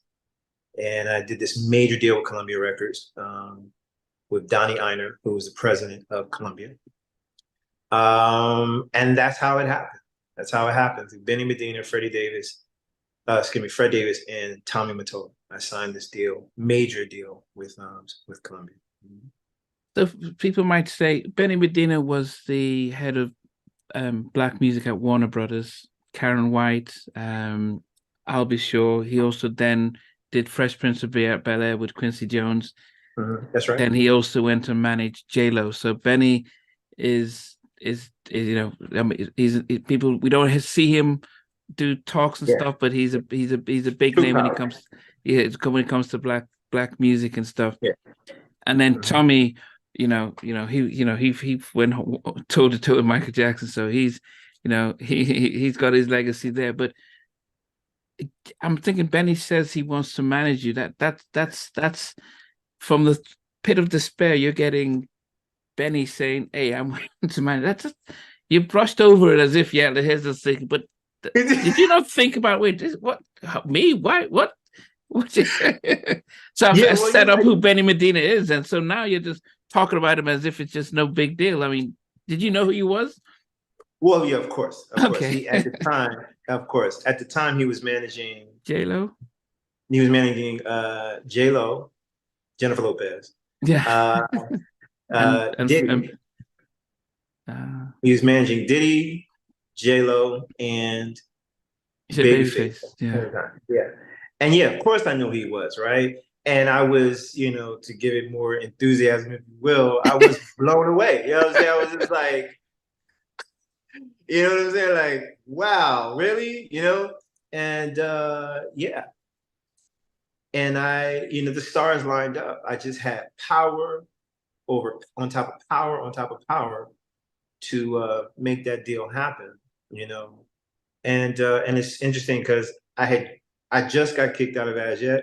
Funny enough, I was just nominated for a Grammy with Azjet when I closed the deal with Columbia. Wow. Yeah, it was crazy. Wow. Really crazy. I mean, stars aligning. But with that though, what do you think happened with Chocolate Moon that didn't, with all that backing? Was the industry shifting? Was the music shifting? Yeah, yeah. What was? So the industry was shifting. The record label specifically was shifting. Okay. Mm, And so me and Benny Medina's relationship was brief. Okay. He got the deal for me. And then, we sort of parted ways almost immediately after the deal was done. Benny is like, he's not the manager who develops acts. He's the manager that takes acts that are already well established to mm, major, greater heights than where they are, right? So he was able to do that amazing deal for me. Then while I was signed to label, um, recording the CD and releasing 15 Minutes, which was my single, mm, um, um, Tone and Poke of the Track Masters, mm. they came into position replacing Michael Malden, who was the senior VP of A&R. And a lot of people don't know Michael Malden is the father of Jermaine Dupri. Oh yes, yes, yeah. He'd been at Columbia Okay. for a long time. Yeah. Okay. So yeah. So he was on his way out. Sam Sapp was on his way out. And Tone and Poke were coming in as co-VPs of A&R. And that's where I kind of got in the shuffle of, here I had like $4 million to play with. And, I spent like maybe half of that. And Tone and Poke were like, okay, Mark, we love what you're doing. And I have to kind of put something out there here, okay?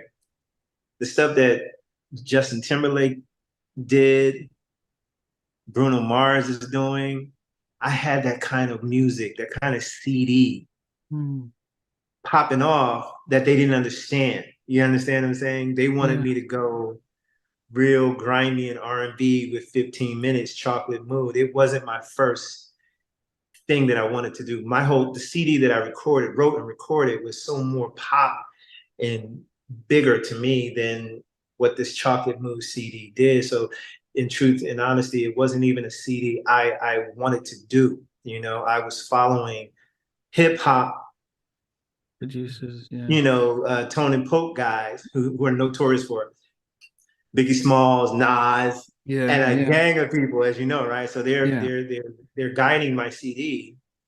Um, and 15 Minutes was the record that did well, but they didn't know exactly what to do with me. And again, thank God, Destiny's Child, Beyonce was on the same label with me, Yeah. and that's when I went in to record After All Is Said and Done for the Best Man soundtrack. So I Mm. got to do some things while I was there, but as I said, marketing strategies, they didn't know exactly what to do with me, you know.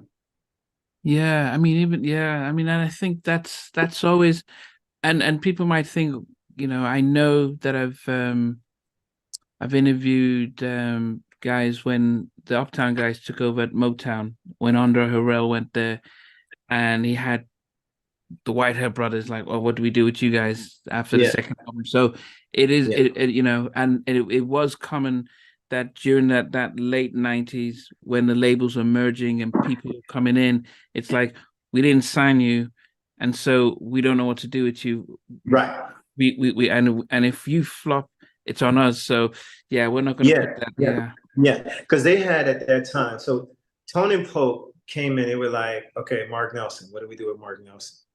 But because I was like so cool and I would hang out with them and stuff, it was almost like, damn, we like him so much. Let's figure out what we can do. And because they let go of Kenny Lattimore, they let go of a few other people, but the main artists there who were, was sticking was like Maxwell, Mm. Destiny Child. I think those were the two that I can think of. They let go of Alicia Keys. Oh yes, they're the ones who. Yeah, yeah, yeah. It's okay. That was the time when she went to J Records because. You see what I'm saying, right? So Yeah, so yeah, yeah. so yeah, and they hung on to me, as long as they could, and then I was grateful for, like I said, being a sort of like a dual threat songwriter and artist at the same time, I was able to do a number of things. I got to be on tour with TLC on their last tour, fan mail tour, opened up for them in Destiny's Child, and yeah, quite a few others.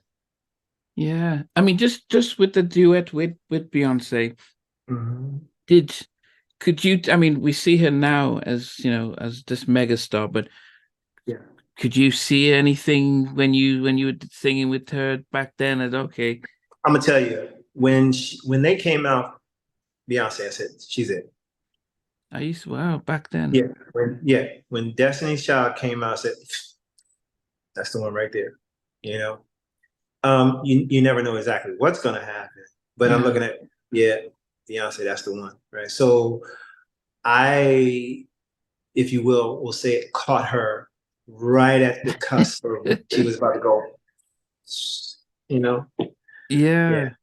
yeah. I mean, how hard was the disappointment of the Columbia stuff? I mean, I'm sure yes, you got paid well, but how Mhm. hard was it to put all that energy into that project and thinking, okay, the capital stuff, that this well, Boyz II Men, the capital as yet, here I am finally, and then all of a sudden think everything just how do you deal with that personally? Just Well, so um, by that time, uh, I'm seasoned. mm, This will be my third label, right? yeah, And then again, you know, I say positioning the question that way, for me, it dismisses all of the amazing things that I did throughout the journey,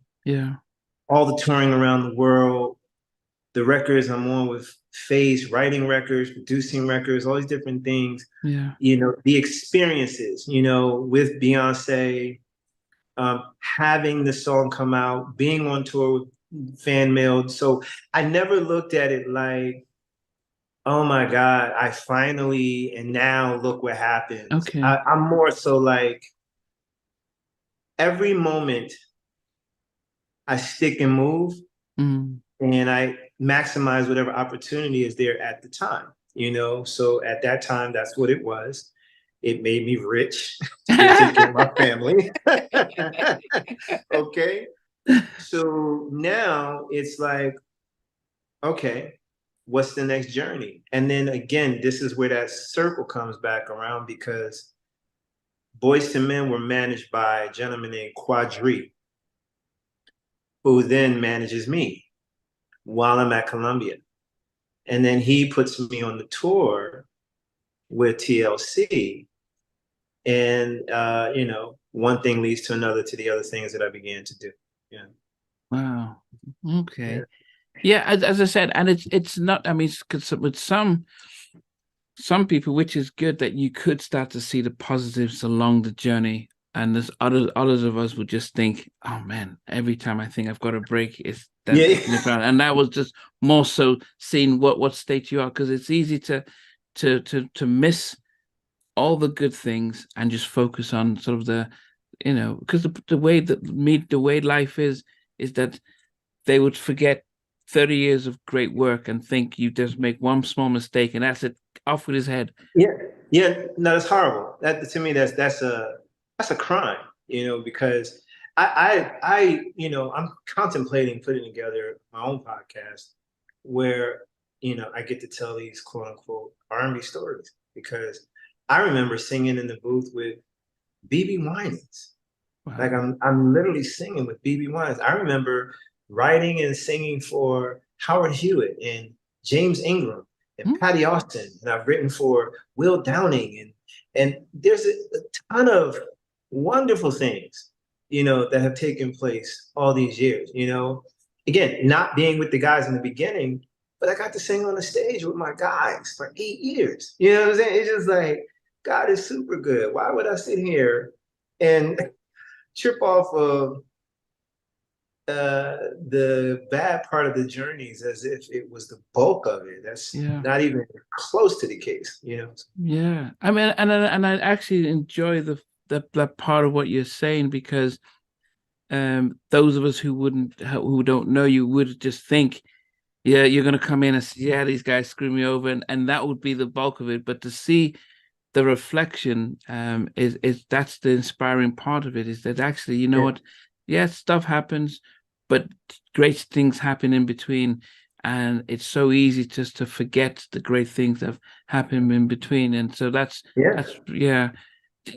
You did talk about the 8 years. How did that reunion even, how did they even take part? Because are you saying that all those times from when they got signed, had you seen them and had connections with them, or was it just hi or Yeah. So obviously in the beginning, it was nothing because there was a major hurt there and a confusion that I have yet to explain why, right?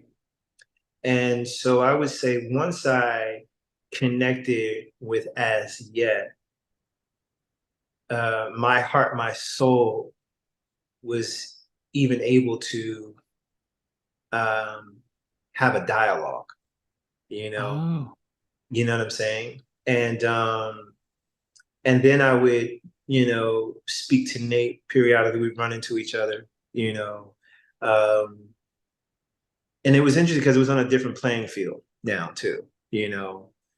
And so I remember my 40th birthday. Nate gives me a call and wishes me happy birthday. for the first time in all those years? Well, no, no, no, no, no. I'm Okay. saying no. Over the years, like I said, there was a touch and go. What's up? What's up? Da, da, da, Yeah, da, yeah, stuff like yeah. that. And he wished me happy birthday. And then I said, man, you know what, dude? I said we should do this. We should get together. And he was like, yo, that's a good idea. Let's talk about it. Let's figure it out. So I think they were recording the 20th, I think the 20th uh, celebration of 20 years, something to that. I think something like that. Mm. And that's when I connected with them, and we came up with the idea to do the um, the residency in Las Vegas, and that was 2012. Wow. So that's the four of you. So there was this agreement that the four of you would actually, or they would Yeah, do it and you just guest appearance, or yeah, yeah. And it was like, okay, first of all, they're used to having four harmony. yeah. Mike's no longer there. He hadn't been there for like 10 plus years. And you Mm. would be surprised it was that long, right? That they hadn't been together. And so now that they needed the fourth harmony, but at the exact same time they were doing okay without it, but it was preferred. Mm. And you know, we were all juggling the idea of just coming together, you know, and we were trying to figure out what would be the best way that it didn't seem so abrupt and awkward. So we came with the idea of doing the residency where I would come out as a special guest so that everyone saw us, you know, come together. And that turned from 1 year to 8 years, you Wow. know. And then again, total blessing because in between that we did spot dates like major television, Howard Stern, Morning America, whatever, different things like that. Yeah, yeah, it was pretty cool. Even more so because it was so like psychologically and emotionally healing, you know. Mm.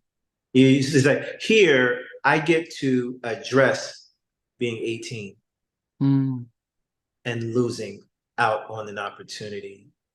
And I get to cry with my guys. You see what I'm saying? And deal with that discussion.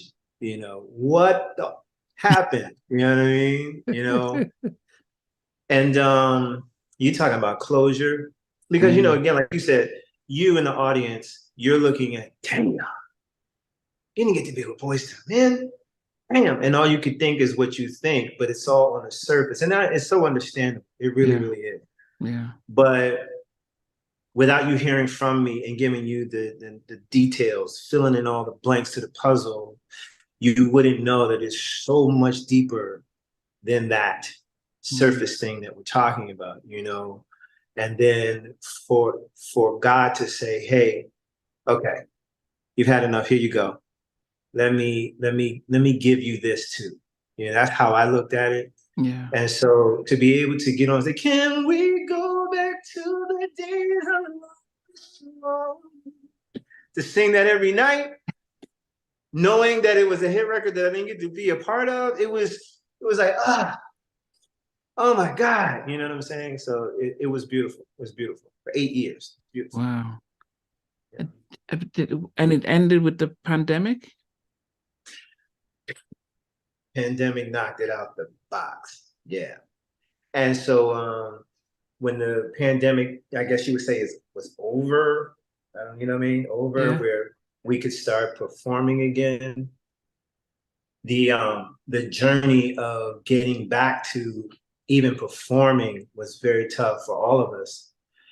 And the residency just wasn't happening. You know, the industry changed so dramatically for even entertainment, especially in the biggest market, that they didn't get that residency back. Boyz II Men are now doing, you know, they're full throttle on doing shows, and then me and Nate we talk quite a bit, um, you know, and conceptually, you know, where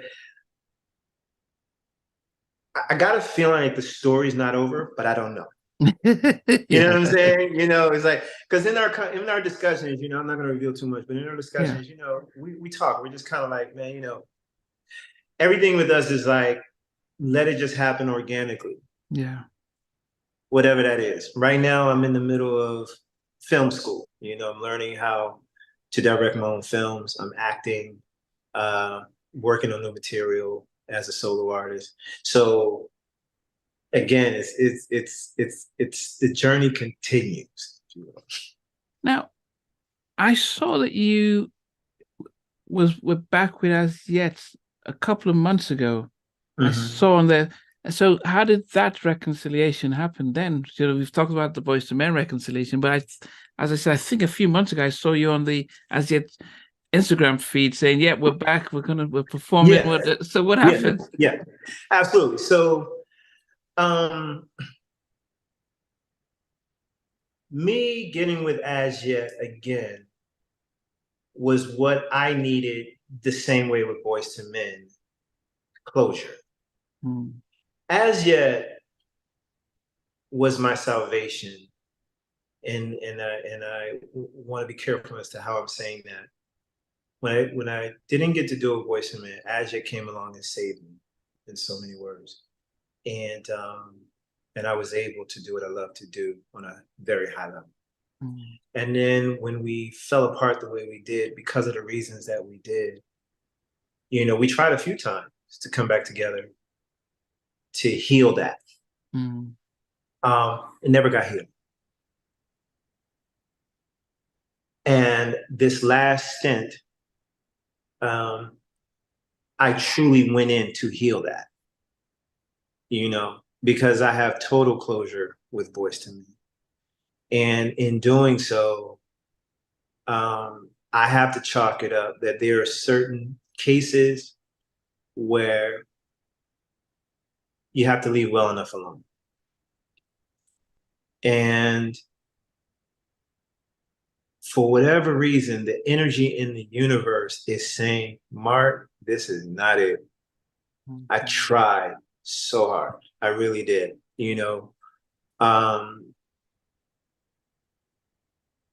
that's really all Oh, so as officially, so you're not, so you guys aren't you're not back with them anymore. I'm not with As Yet anymore. Okay. And I'm gonna preserve, throwing any shade. I'm Mm. gonna preserve. What I know is you will never see me with As Yet ever again. It's a wrap. Yeah. Okay. Yeah. But the brief reconnection, was that helpful for what you needed to do? For the closure? Yeah. In a huge way. Yeah. Okay. Because let me be specific with this. You have a brand called As Yet, and this is for anyone out there who's doing what they do. Your brand is more valuable than the money you will ever make because the brand helps you make the money that you Mm. have. And so As Yet laid dormant, the brand, for years. As Yet is a brand that there are millions of fans who love the group, even Yeah. with the 2 records. And so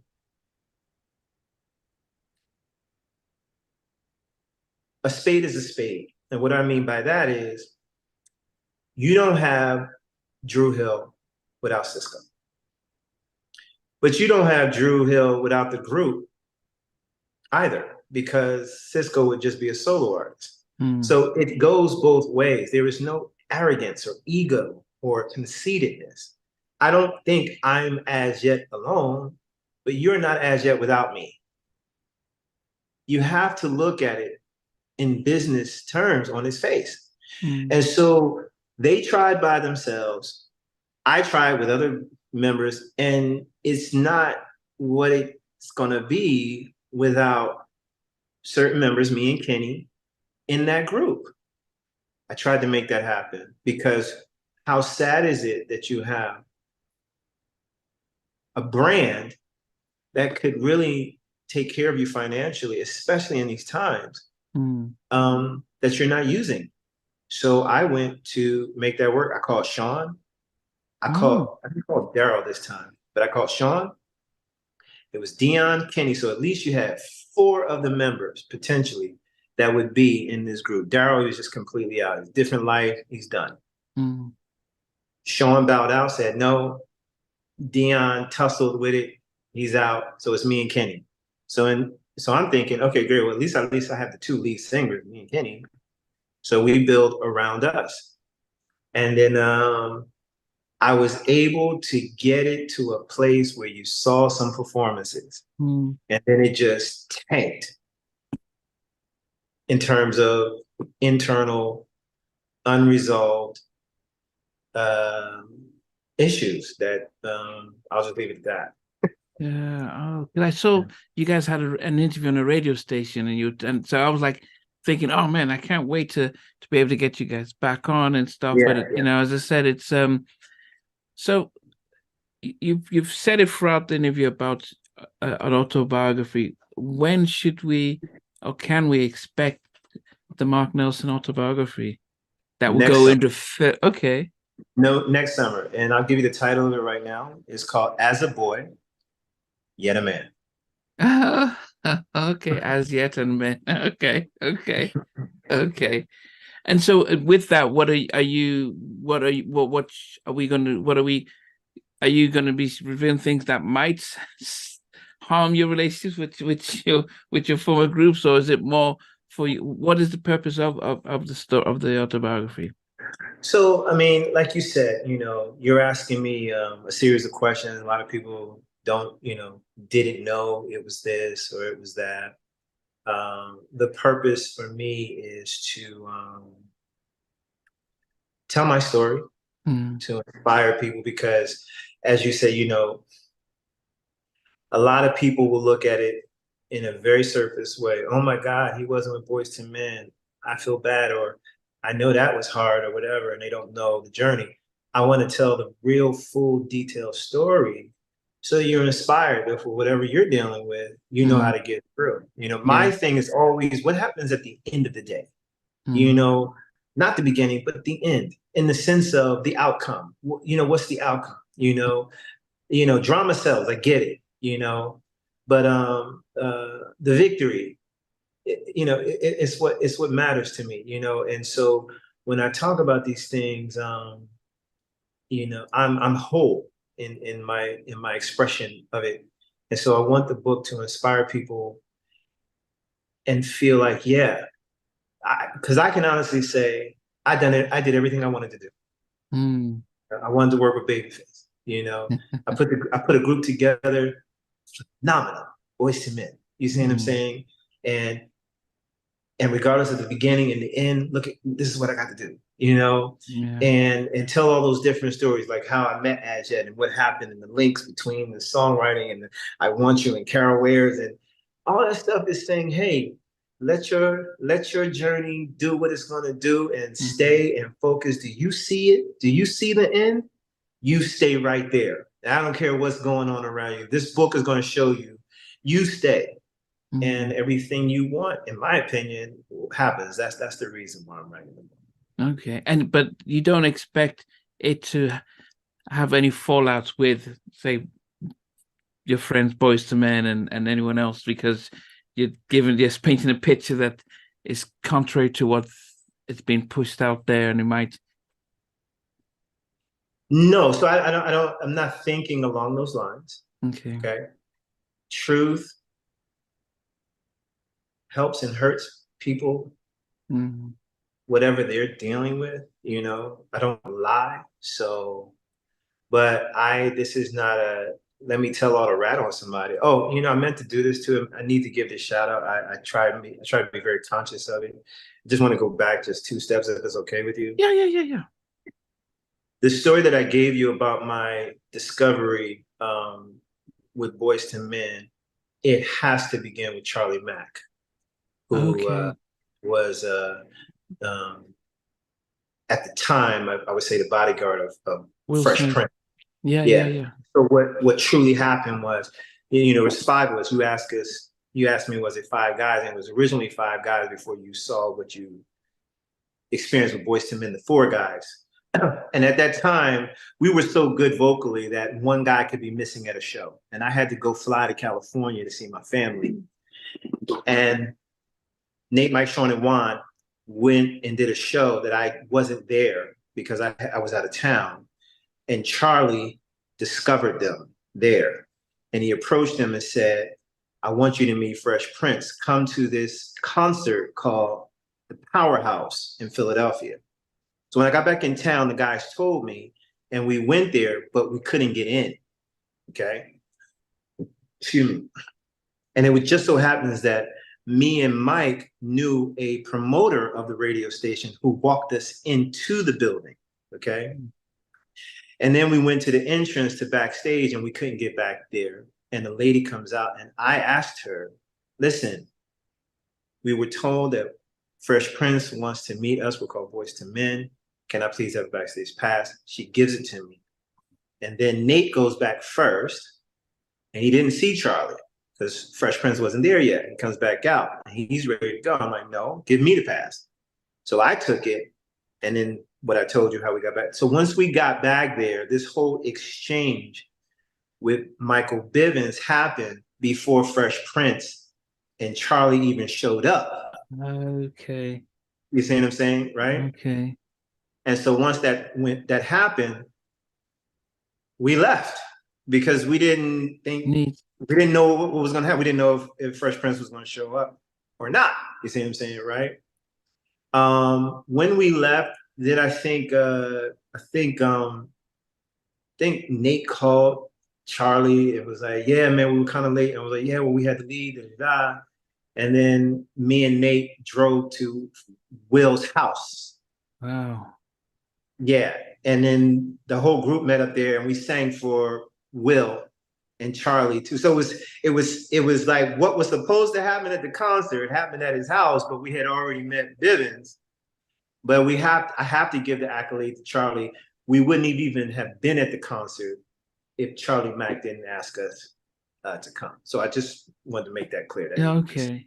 Okay. Yeah, I mean for people might, yeah, he was actually during, if you saw the Legacy tour, he was backstage and helping with security there, and yeah, yes, and yeah, he's still out in Philly. He's still very much a community activist, yeah, but still yeah, very much yeah. So yeah, we know Jack. Okay, no, yeah. that's definitely good to point that out. Um, before I go, so but okay, just before we go, you mentioned about drama school and act and directing. What's the shift in that perspective? Yeah, so when the pandemic happened, it left everybody in their homes for Yeah. like almost 3 or 4 years, right? Yeah. Well, I I'm mean, doing this. at least 2 years, rock solid, 2 years, nothing, right? Yeah. And so,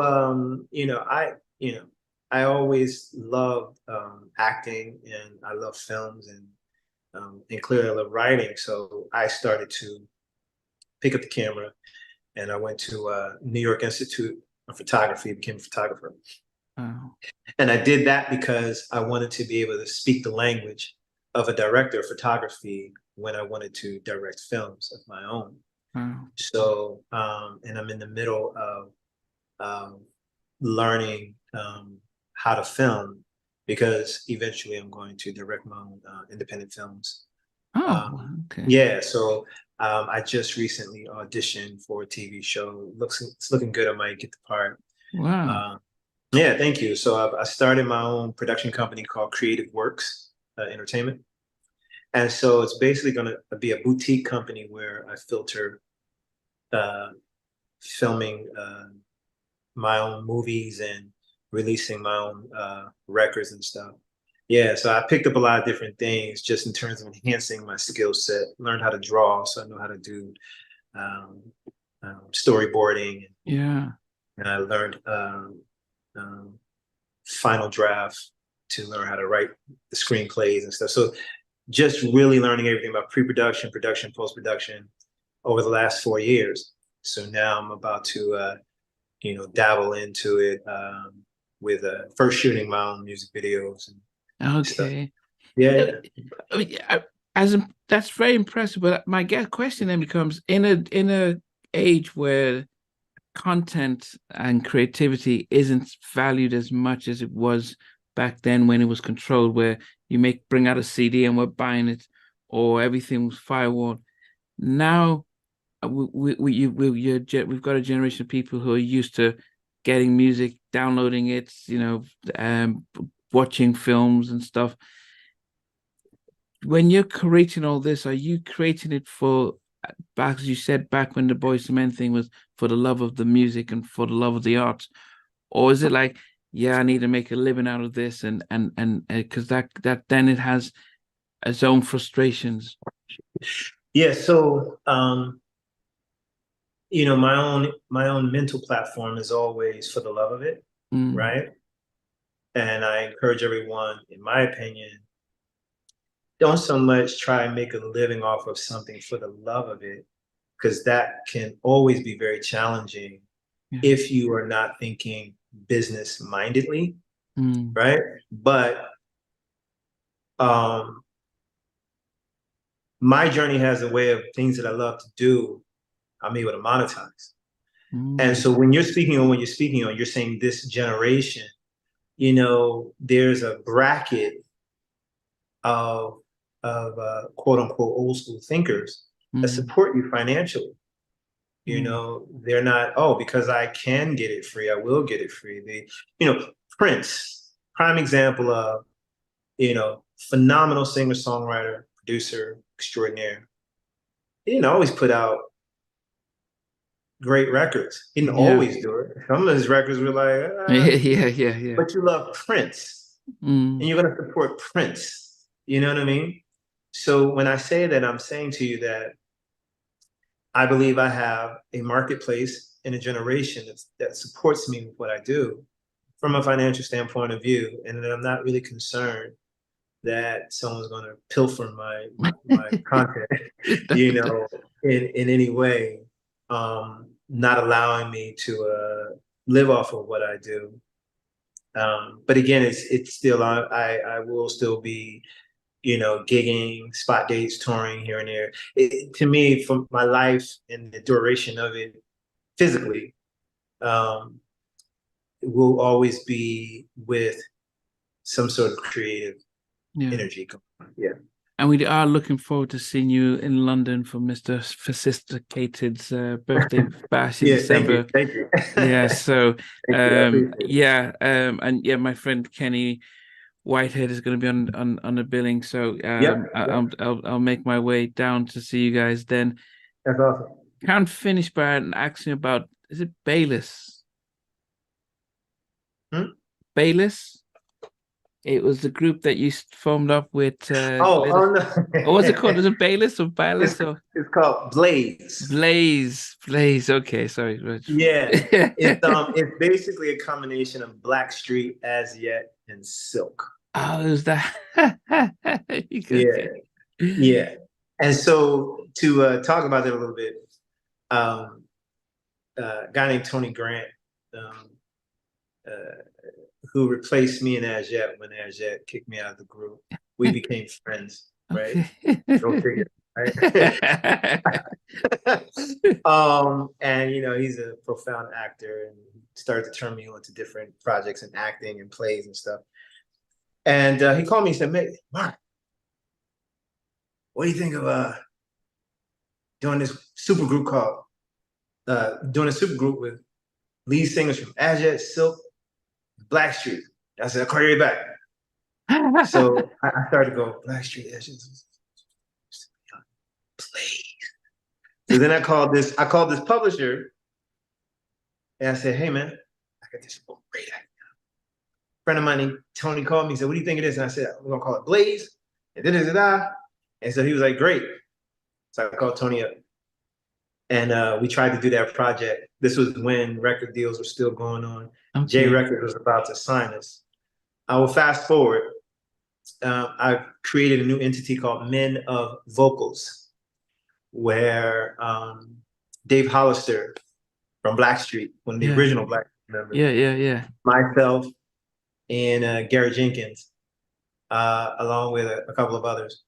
I'm doing, putting together like sort of a concert where you have us singers on the same stage at the exact same time, not only Mm. singing our hit records, but the records, the plethora of records that are Mm. out there, that women love. I've already done one of my shows. I had Stokely Williams from Men Condition Wow. headline. Yeah, so it's a great show, and so yeah, so look forward to that. Yeah, it's called Men of Vocals. Yeah. Man, okay, but the Blaze didn't they couldn't you didn't couldn't get that taken, didn't take that off? Yeah, no, because okay, so I'll just tell you, when I did that, I was trying to get the bona fide lead singers of Blackstreet.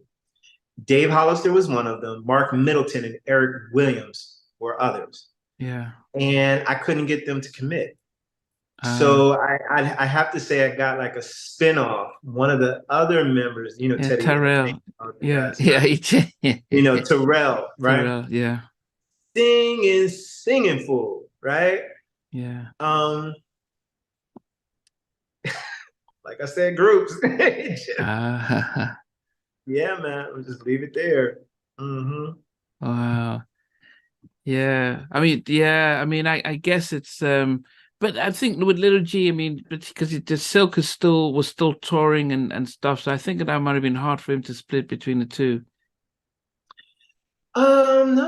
No, not really, because we were all respecters of each person's, scenario. Mm. what they were doing, and we danced around, you know, Okay. schedules and stuff, you know. So no, it was fine. It was just, again, it's always fun, always Yeah. somebody. Yeah, you mentioned Mark. I'm yeah, definitely good friends with Levi, Eric, and Mark and Chelsea. And Mhm. Mark is just someone that sings around. If you're around him, he just always singing. Just Yeah, loves to sing for the sake of singing and stuff. exactly. Yep, yep. Yeah, wow. Yeah. No, so Mark, I always end my interviews by asking my guests that if you were stuck in an elevator and you had to watch a movie, your favorite movie, what's your favorite movie that you're like, yep, any time of the day I need to put this on? Oh, wow, man. You know, see, I'm a movie fiend, right? So you're putting me in a hard position to just pick one. Yeah, I mean everyone should have their favorite all time favorites. Okay, can I do it this way? Okay. All right. Phew. I love Bram Stoker's Dracula. I love the Bourne Identity trilogy. I love the John Wick uh, 1, 2, 3, and 4, I believe. Yeah, that's just that for. And I love Les Miserables You know they've done with two. Liam Neeson. Okay. Okay, the non-singing one. Okay, okay. Okay. So those are the ones I'm having trouble picking between, right? So if I were to pick either one of those, it would be Les Miserables. Oh, okay. Mhm. So okay, yeah, I did prefer that to the Russell Crowe one. Actually, I Yeah. actually because they were singing a lot in. Actually, I think that Yeah, yeah, I'm not a fan of musicals. yeah. Yeah, I love Okay, that movie. Yeah, tremendously. okay, okay, Yeah. okay. So the Go Limit, that's the first. So most people are talking Five Heartbeats and Godfathers, but it's good that you said it's something different. Then what about Yeah. your all-time favorite song? Not any Ah, song, just any. no, no, I already got that one. And let me tell you how deep this is for me, okay? Okay. Christopher Cross, Sailing. Sailing takes me away to where I always knew it could be. That song is so special to me. I made sure I never met Christopher Cross because if he was an asshole, it would break my heart. Wow. Are you kidding me? Wow. Yeah, I love that song. I'm not saying he is, and I'm not No, saying yeah, he no, is. you're just saying you just yeah. If there was no way I could meet this man, knowing he wrote and sang this song, and he slighted me in any way, because that would just destroy me. That's how much I love Wow. him. Wow. Do And you I listen had to plenty of opportunities to meet him too, just so you know. wow. Do you listen to it a lot or is it just a very special? Yeah, no, yeah, it was, yeah. I used to have it on repeat. I used to say, you know, you're talking about stuck in the elevator. I was like, I wonder if, like, when you die and you get to hear one song in the grave over and over again, Okay, okay. what song would that be? I was like, Sailing all day. Wow. Yeah. Wow. I'll definitely look out for that. And I guess, you know, when you think of everything that you've gone through in life, what's the proudest thing that you'd look back and say, you know what? And it could you know, whatever it is, with you know, from the time you were 18 and upwards. But what would you look back and say, this is probably my proudest moment, either you know what you've contributed or what you've done? So, because we're talking about, you know, my career, Yeah, it would be know two things: knowing, regardless of the fact that I didn't get to enjoy the Boyz II Men journey, yeah, I gave something to the world yeah, that they loved. And then the second one was when you, as a young person, I'm in 10th grade watching Babyface for the first time, saying, I love you, babe, in the scariest way, going, oh my God, I want to work with you. 2 years later, sitting in a studio writing a song that he is singing, Hmm. I'm done. You know, I'm just like, Babyface doesn't need to sing anybody's song. Now he helped me finish writing the song. But for him to think that my product is worthy of him singing, this man, Yeah. man, just man, you know what I mean? It's like because I know a lot of people love Kenny. I don't think anybody really took Kenny the way that I mean, like, you don't understand, like it's not even obsessive or anything. It's just even though I'm creating Boyz II Men with Nate, that wasn't even the biggest thing to me. It was the work with Babyface. And that is, I don't know. It's just what it was for me. And Yeah. then I actually got to do that, you know. So yeah, that was Yeah. my proudest moment. Yeah, I called my mom.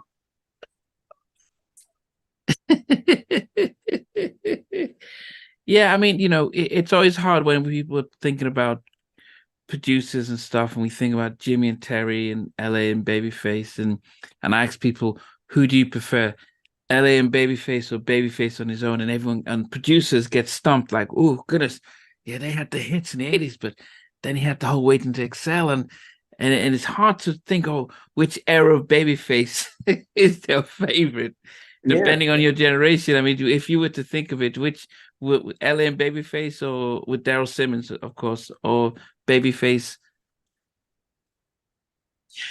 Um,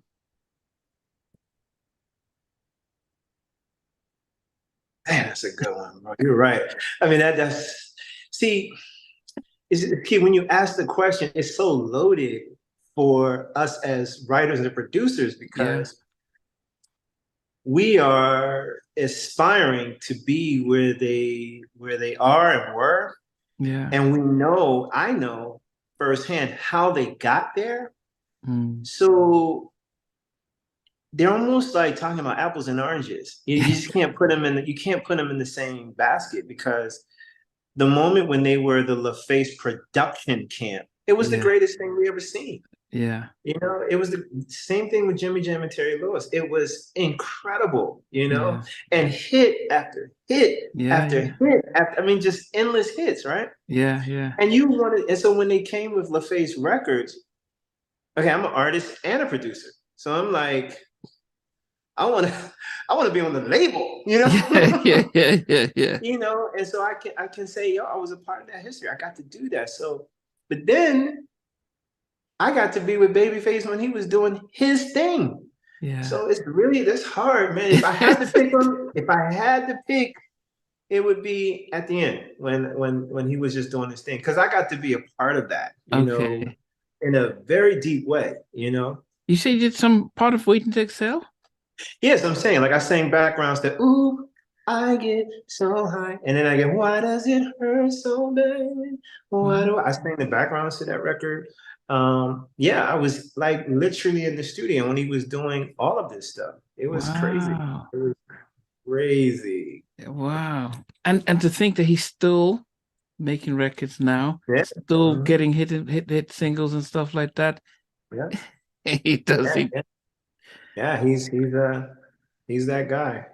Oh goodness. So Mark, how can people get in touch with you if they want to keep up and stuff? I mean, because I don't think do you have a Mark Nelson at Instagram.com, Facebook, or what are I you? do. I do. I do. All of it is in redevelopment, but when you Google the letter Marc Nelson, like the iPhone, Mark Nelson. Yeah, okay. It's Instagram, Twitter, Facebook, you name it. That's who I am. You'll catch me in all of that. Okay. Absolutely. And Yeah. then you just said the autobiography next summer.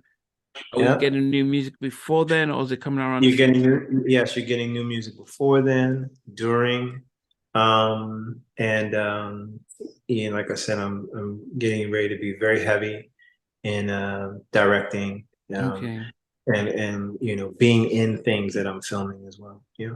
And then Chocolate Mood would be on Spotify probably by the end I of the would say year or the next top of the summer. year. I would say probably the top of the year. Yeah, Okay. yeah, absolutely. But I want people to look forward to what I'm going to make my first single. It's called "Say Yes." It's a beautiful ballad, R&B ballad that I wrote that I'm going to drop as the first single.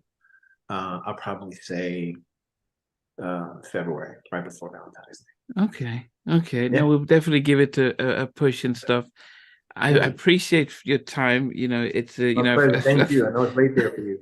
no, no, no, no, not to worry. I mean, as I said, for me, it's always fascinating to be able to hear your journey and you know, being able to see how you celebrate the highs and you know reflect on on the lows, but still are able to be upbeat and stuff. And as I Oh, thanks, said, man. it's been really inspirational, been great, and I really appreciate that. And as I said, definitely My pleasure.